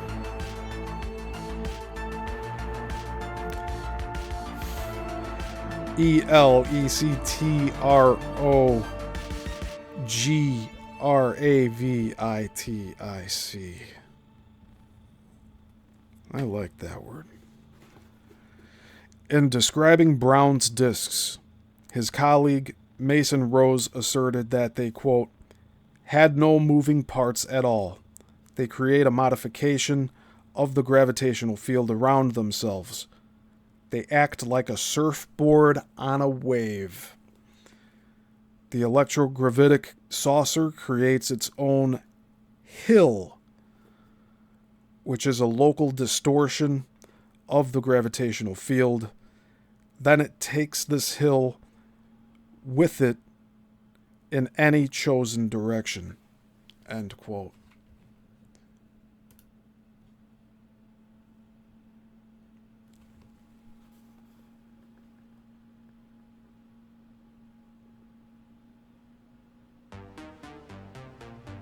He further commented, quote, the occupants of one of Brown's saucers would feel no stress at all, no matter how sharp the turn or how great the acceleration.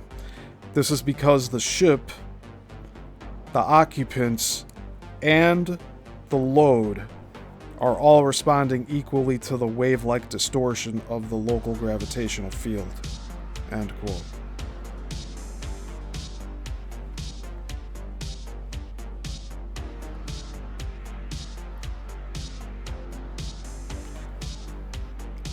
So think of the field outside the craft like its own bubble, and then the craft itself like its own bubble, and then the occupants are like bubbles themselves, because we're also vessels traveling. And from there it's perceivable observations.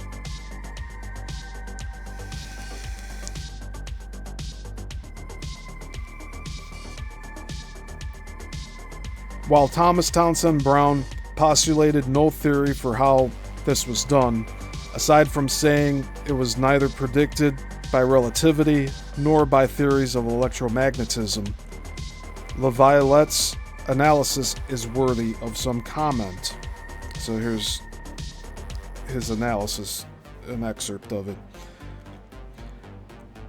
However, recent advances in theoretical physics provide a rather straightforward explanation of the principle.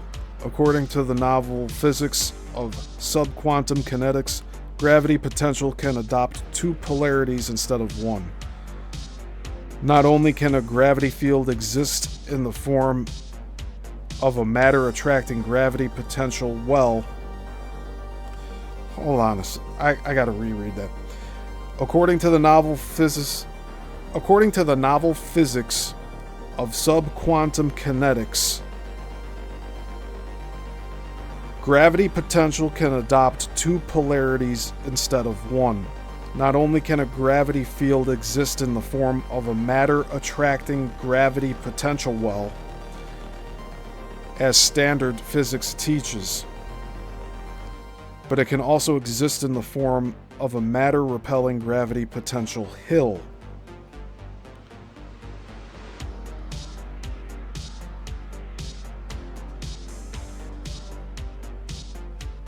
So it's like a push-up. That's my comment. It's a push-up. Moreover, it predicts that these gravity polarities should be directly matched with electrical polarity. Positively charged particles such as protons generating gravity wells and negatively charged particles such as electrons generating gravity hills. So the positive charged protons tend to move downward and the negatively charged electrons push upward. Does that make sense? We have a drawing here that's showing this. So I'm going to read the description before I show it. Or you know what? I'm going to show it now. And then I'll read the description and I'll show it again.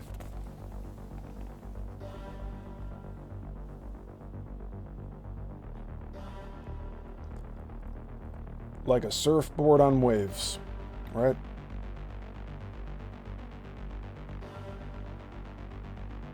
So the positive protons are creating that dip. The negative electrons are creating that. So it's a pull. It's a push and pull. It is literally riding like a surfboard.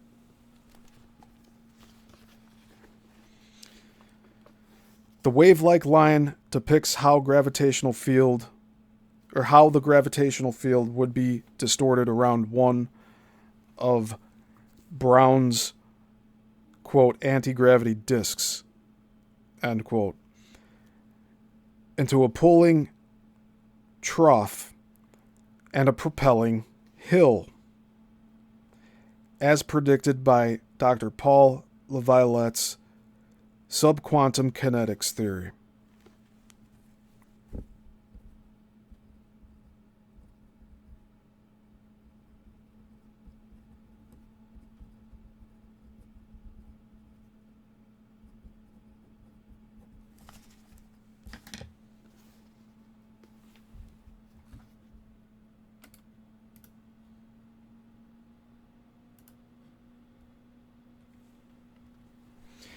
It also portrays the concept that Dr. Mason Rose was conveying, and in parentheses says, based on an illustration in Dr. Laviolette's paper titled The U.S. Anti-Gravity Squadron, and in his book Subquantum Kinetics.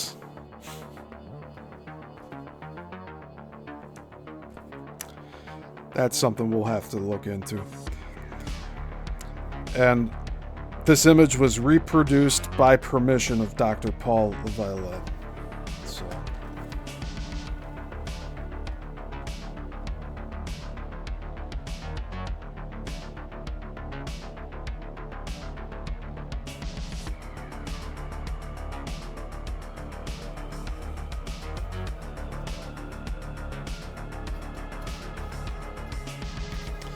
Alright, we just hit the 2-hour mark. We're finishing it up. We got 1, 2, 3, 4, 5 pages left. Alright, now it's crunch time. With this, we are reminded that the very structure of matter, the atom, is mostly space, a mini solar system comprised of a nucleus with protons inside an equal number of electrons orbiting it. The electrons are never pulled into the nucleus, but they are never repelled out of orbit. The harmony, the gravity, and anti-gravity that maintain their perfect orbits are the result of basic electromagnetic forces between them. In his study of the triangle, Valentine came to other opinions on how to connect the electromagnetic anomalies with UFO travel. He was of the opinion that these were the result of a combination of natural forces and induction by UFO activity. This could explain, he proposed, very localized... I wasn't sure what the word was. Very localized or severe magnetic storms. Very localized? Huh? Causing the aberrations in electronic equipment. He said, quote, "Space engineers may be utilizing the electrical potential of a very special area of the Earth." End quote. Yeah, like the energy grid. Before completely materializing, quote, "These interdimensional craft may be quite invisible to us, while their presence in our atmosphere is being felt magnetically." End quote.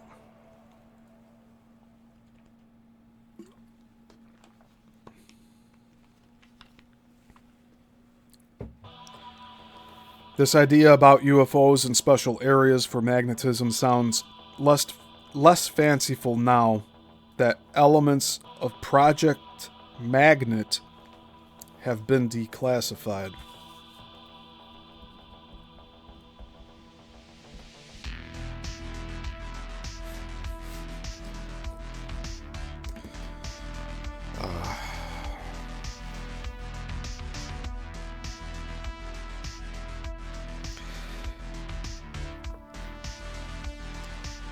This Canadian project, carried out under electrical engineer Wilbert B. Smith in the early 1950s, contains some surprisingly pertinent information. Its goal, as outlined by Smith in a memorandum recently discovered by Nick Velasquez at the University of Ottawa Library, was specifically to determine a means, quote, "whereby the potential energy of the Earth's magnetic field may be abstracted and used," end quote. On this basis, he continued, Project Magnet built a small unit to test the hypothesis, with this result that, quote, "the tests were essentially successful in that sufficient energy was abstracted from the Earth's field to operate a voltmeter, approximately 50 millivolts.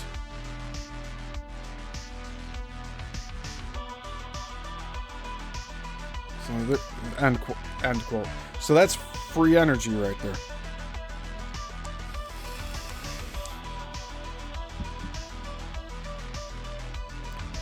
However, it is in the purpose of the ensuing field tests that a most intriguing coincidence with these theories regarding the Bermuda Triangle is uncovered. Smith officially wrote, quote, "This project is for the purpose of studying magnetic phenomena, particularly those phenomena resulting from unusual boundary conditions in the basic electromagnetic field. There is reason to believe their discovery will open up a new and useful technology," end quote. While it has often been reported before that Project Magnet located unusual areas of magnetism over the Earth, the purpose of the project to specifically find unusual areas to see if energy was more accessible here, or if these anomalous places could point the way to creating conditions and accessing the field's potential at any given location, are only now being discovered. The purpose again is to find a source of limitless power. The current obsession of our own society in its healthy attempt to finally end our dependence on our dwindling supply of fossil fuels. Yeah, that's been proven wrong though. They don't call it an oil well for no reason. It's a well. The oil is produced from the earth itself. There's a nearly unlimited supply. He further elaborated, and here's an excerpt from this. The design is now completed for a unit which should be self-sustaining and in addition provide a small surplus of power. Such a unit, in addition to functioning as a, quote, pilot power plant, end quote, should be large enough to permit the study of the various reaction forces which are expected to develop. We believe that we are on the track of something which may well prove to be the introduction of a new technology. The existence of a different technology is born out of the investigations which are being carried out at the present time in relation to flying saucers. That's the end of the excerpt. This coincidence is extraordinary. In trying to determine how flying saucers can fly and even be here, Project Magnet was led to magnetism as a power source and its unusual areas as a better tap for this energy. In trying to account for disappearances, triangle theorists uncovered unusual magnetic properties, sudden and unexplained electromagnetic power drains, the many UFO and USO reports in the area, and evidence of unusual energy pulses from the seabed. In parentheses, except in the above scenario, they would not be prehistoric Atlantean complexes, but modern ones. Or for those who believe there is a connection, these are revitalized ones or engineered on the same principle. End parentheses. Both groups involved appear very much to have walked up a foggy avenue from opposite directions and suddenly met head-on. Disappearances also increased in frequency at approximately the same time, quote, flying saucer, end quote, reports began. Trying to avoid UFOs as the connecting link between them all is like trying to avoid a scorpion in your underwear. An example of how confidential were aspects of Project Magnet can be seen in how open Smith was in his 1952 memorandum about his own investigation into UFOs. Concerning his, quote, discreet inquiries, end quote, through the Canadian Embassy in Washington, D.C., he discovered, quote, A. So he's listing things here. A. The matter is the most highly classified subject in the United States government, rating higher than even the H-bomb. B. Flying saucers exist. C. Their modus operandi is unknown, but concentrated effort is being made by a small group headed by Vannevar Bush. Dr. Vannevar Bush. That's spelled Vannevar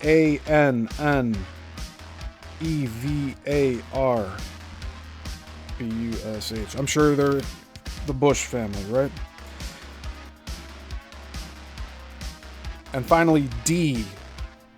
The entire matter is considered by the United States authorities to be of tremendous significance. End quote. And here we have an etching.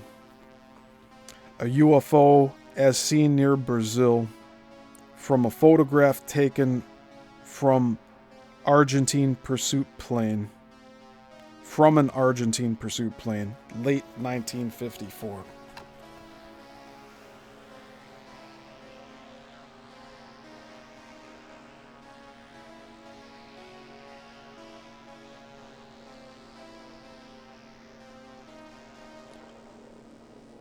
And then you just tilt this thing at an angle and then it speeds up into oblivion. Just gone. The tremendous significance is, of course, that the mere presence of flying saucers, their shape, speed, and the fact that they seem to be here led us to considering electromagnetism and gravity as means of propulsion. Every bit of our research has led us to believe that such propulsion is possible, that disks are the best shape for this propulsion, and that phenomenal speeds and perhaps some very novel conduits of travel are easily attained. A most remarkable achievement if UFOs end up being only hallucinations, as they are frequently officially condemned. Yeah, I don't think they're hallucinations at this point. Brenda, what are you growling about? So Lerny says a push and pull does make sense. The tech is already there, just repressed. I agree, Lerny.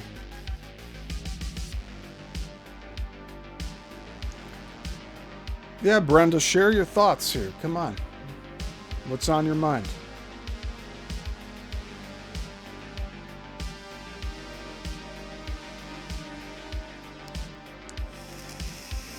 Oh, I know. It's because of the Bush family being involved with this. I don't blame you, Brenda. The Bush family has done very evil things. Yeah.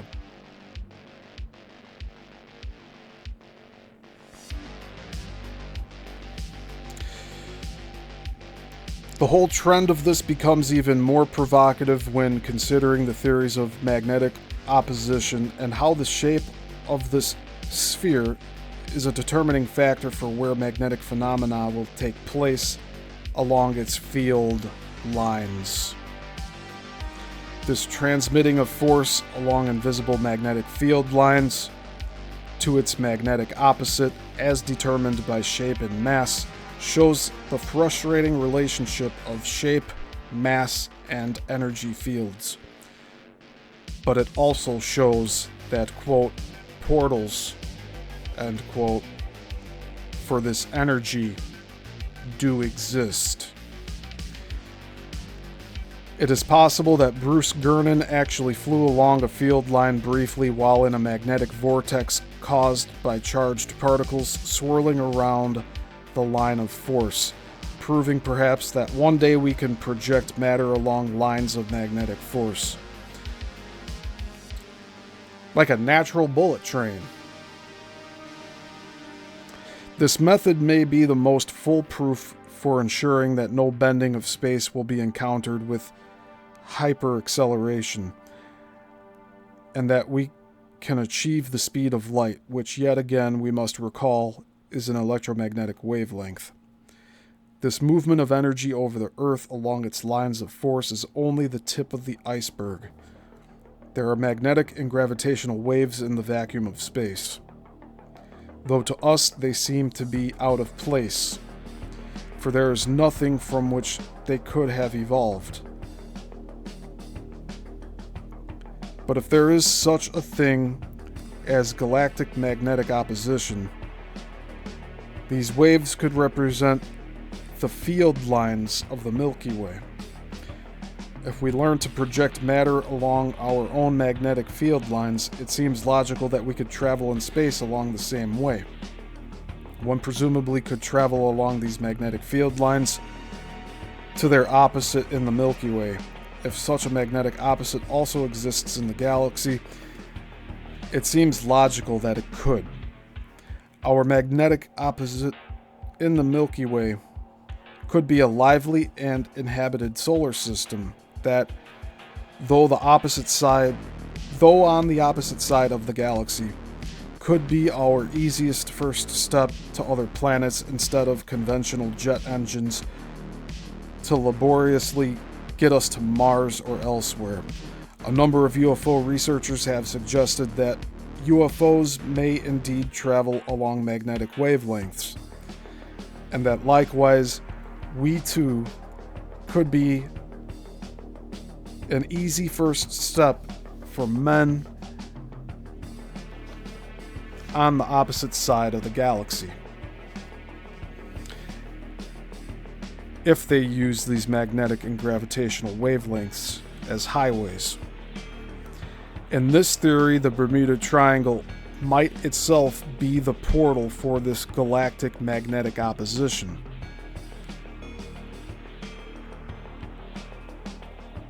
That's a big claim. And the high number of UFO reports in the area might merely represent UFOs coming not out of space, but out of hyperspace, from the exact magnetic opposite in the galaxy. And we've talked about this on the Coral Castle show with the Bruce Cathy books. That when the atomic bombs are detonated, there's an equal opposite reaction on the other side of the map.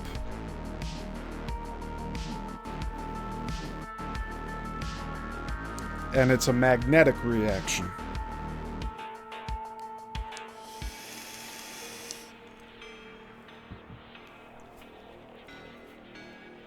Known magnetic faults in the triangle have been the busiest places for UFO activity, especially around the tongue of the ocean in the Bahamas, the Puerto Rico Trench, and other areas of Puerto Rico.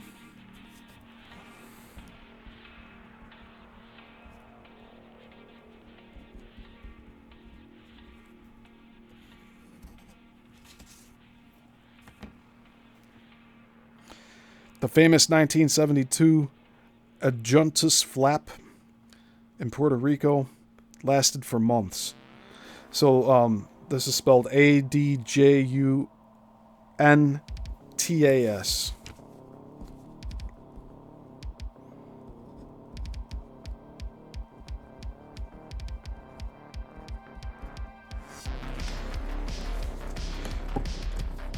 So the famous 1972 Adjuntus flap in Puerto Rico lasted for months, beginning near the mountain village of Adjuntas, in parentheses, near the Center for Natural Gamma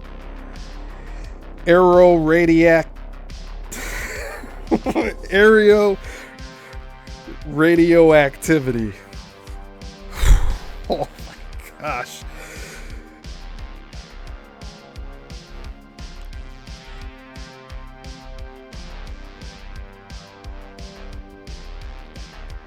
That is a long word. Aeroradioactivity, according to the U.S. Geological Survey map, end parentheses. The radiating down toward the island's radiating downward toward the island's western coastline. During these night flaps of unexplained lights, a number of derelict sailboats were found near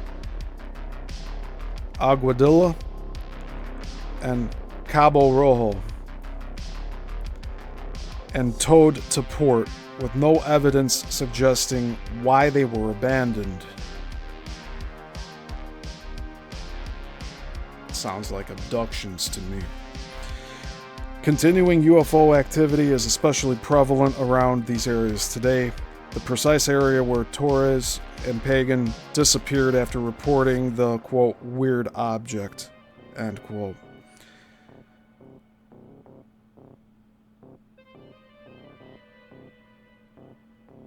By the way, the intro to this series has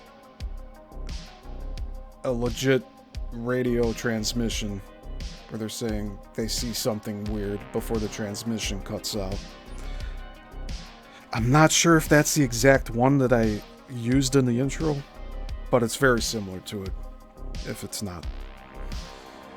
During one encounter on April 11th, 1992, several witnesses, including Federico Cruz, director of Civil Air Defense at La Paz, Puerto Rico, saw a huge disc being pursued by a military jet.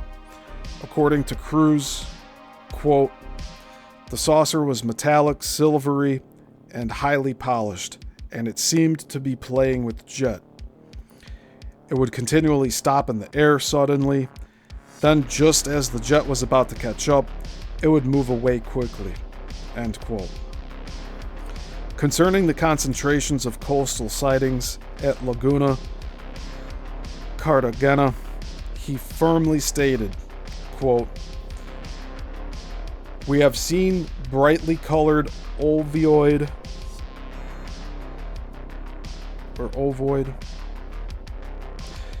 We have seen brightly colored ovoid and round objects as they overfly the area, making right-angled turns, and sometimes they enter the lagoon and disappear underwater, end quote.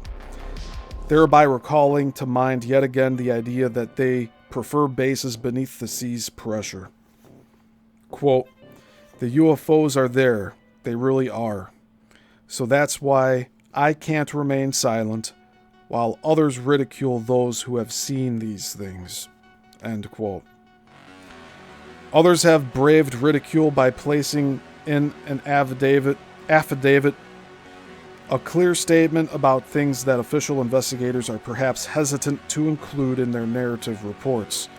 After his son's disappearance in 1980, Jose Pagan Jimenez did not defer to the nebulous wording of the official report and dubbed the, quote, object, end quote, merely, quote, weird, end quote.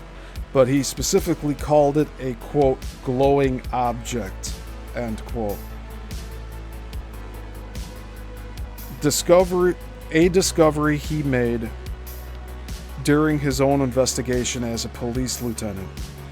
For 15 years he tried to find his son, even traveling to the Dominican Republic in hopes that he and Torres had returned but were being detained.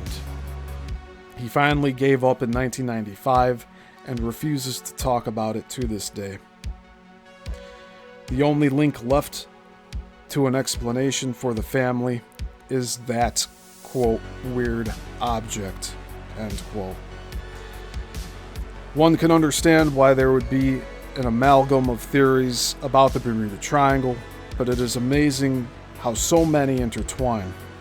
All these attributes of UFOs seem strangely to recall Edgar Cayce's readings, given long before modern UFOs' realization of craft that flew in the air and underwater using gravitational and magnetic wavelengths in a previous Earth civilization before a cataclysm. Modern propulsion theories suggest that such craft are possible. Past cataclysms may explain why beings from other worlds would prefer to be based beneath the sea, and the ideal geography of the Bermuda Triangle, its magnetic faults, its past dead civilization, and its convenient banks may tell us why and how they are there. Now, we don't know for sure if these past civilizations are dead. They're even saying here that some of these beings that lived for a long time, possibly our ancestors, just traveled to another time and space. And that they're visiting here almost like they don't want to bother us in what we're doing now during the quickening, or whatever you'd want to call it.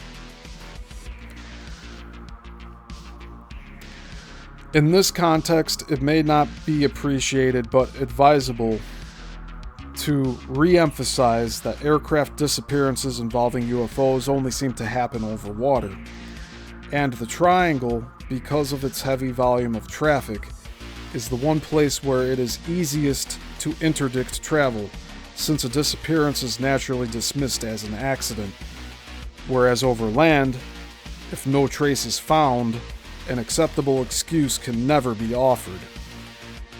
Incidents like Valentech's and Torres's disappearances may become known only because they happened close enough to land for the pilots to contact a base and warn others about what was happening. The others may have been silently taken. But there may be another reason altogether for such sightings and disappearances. A final piece in the puzzle, befittingly final, as the ocean is itself the final frontier on this planet, an integral part of its function, and the element that makes this planet hospitable. It is best that we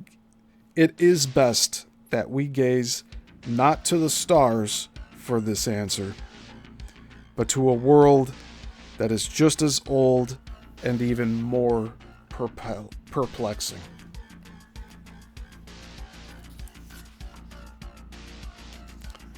And that's the end of chapter 10.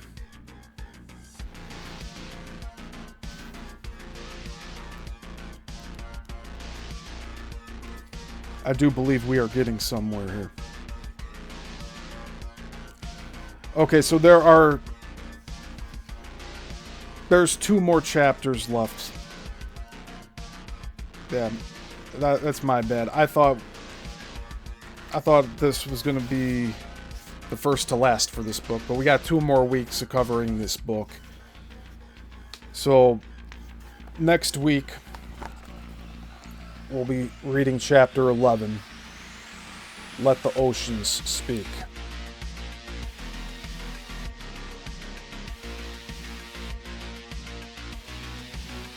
Okay, it's not going to focus. Not important that it focuses right now. But this next chapter, it's just as long, I guess. 18 pages. And then finally, the last chapter,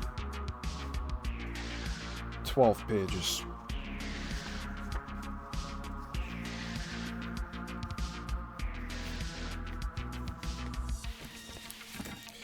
But we got a lot of new information today. Daniel Rudman, Paula Violette, Thomas Townsend Brown. We learned about Project Magnet. Dr. Vannevar Bush.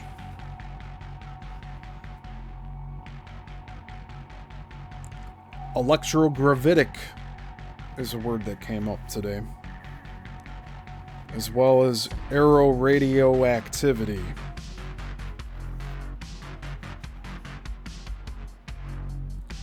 And one other person that came up was J. Manson Valentine.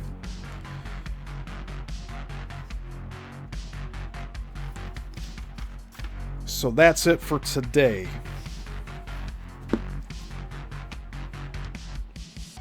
What are your thoughts?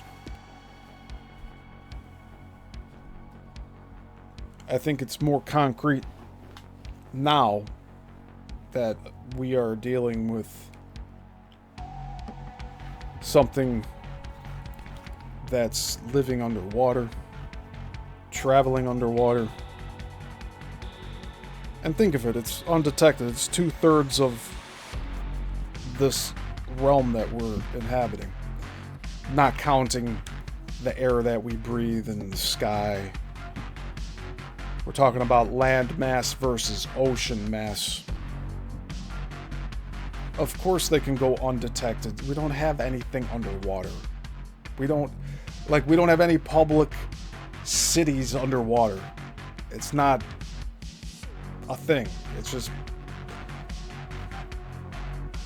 if we do have them, which I think we do, it's not talked about.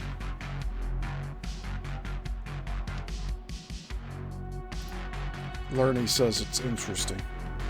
Yes.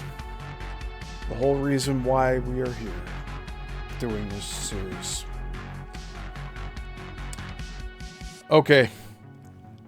I gotta get going. Thank you for being here earlier today.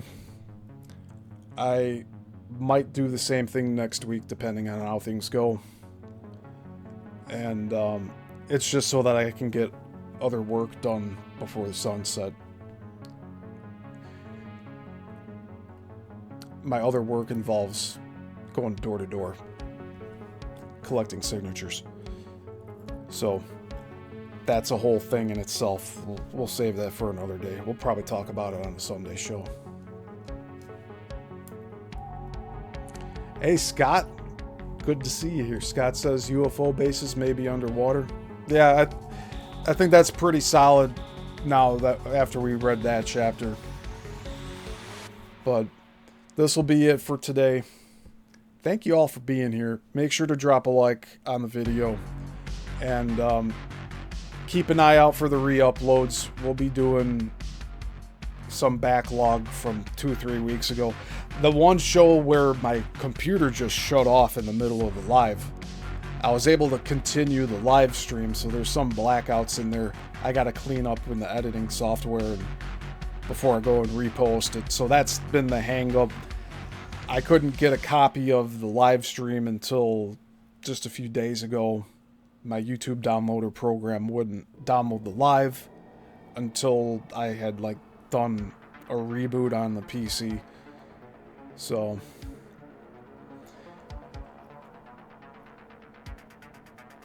yeah, it's definitely a chapter we can all take time to reflect on here, what we've covered today, because it's making things clearer, but as always it brings up new questions. But I think we're at a better understanding of what we're dealing with. Hey, Bounty Hunting Bear.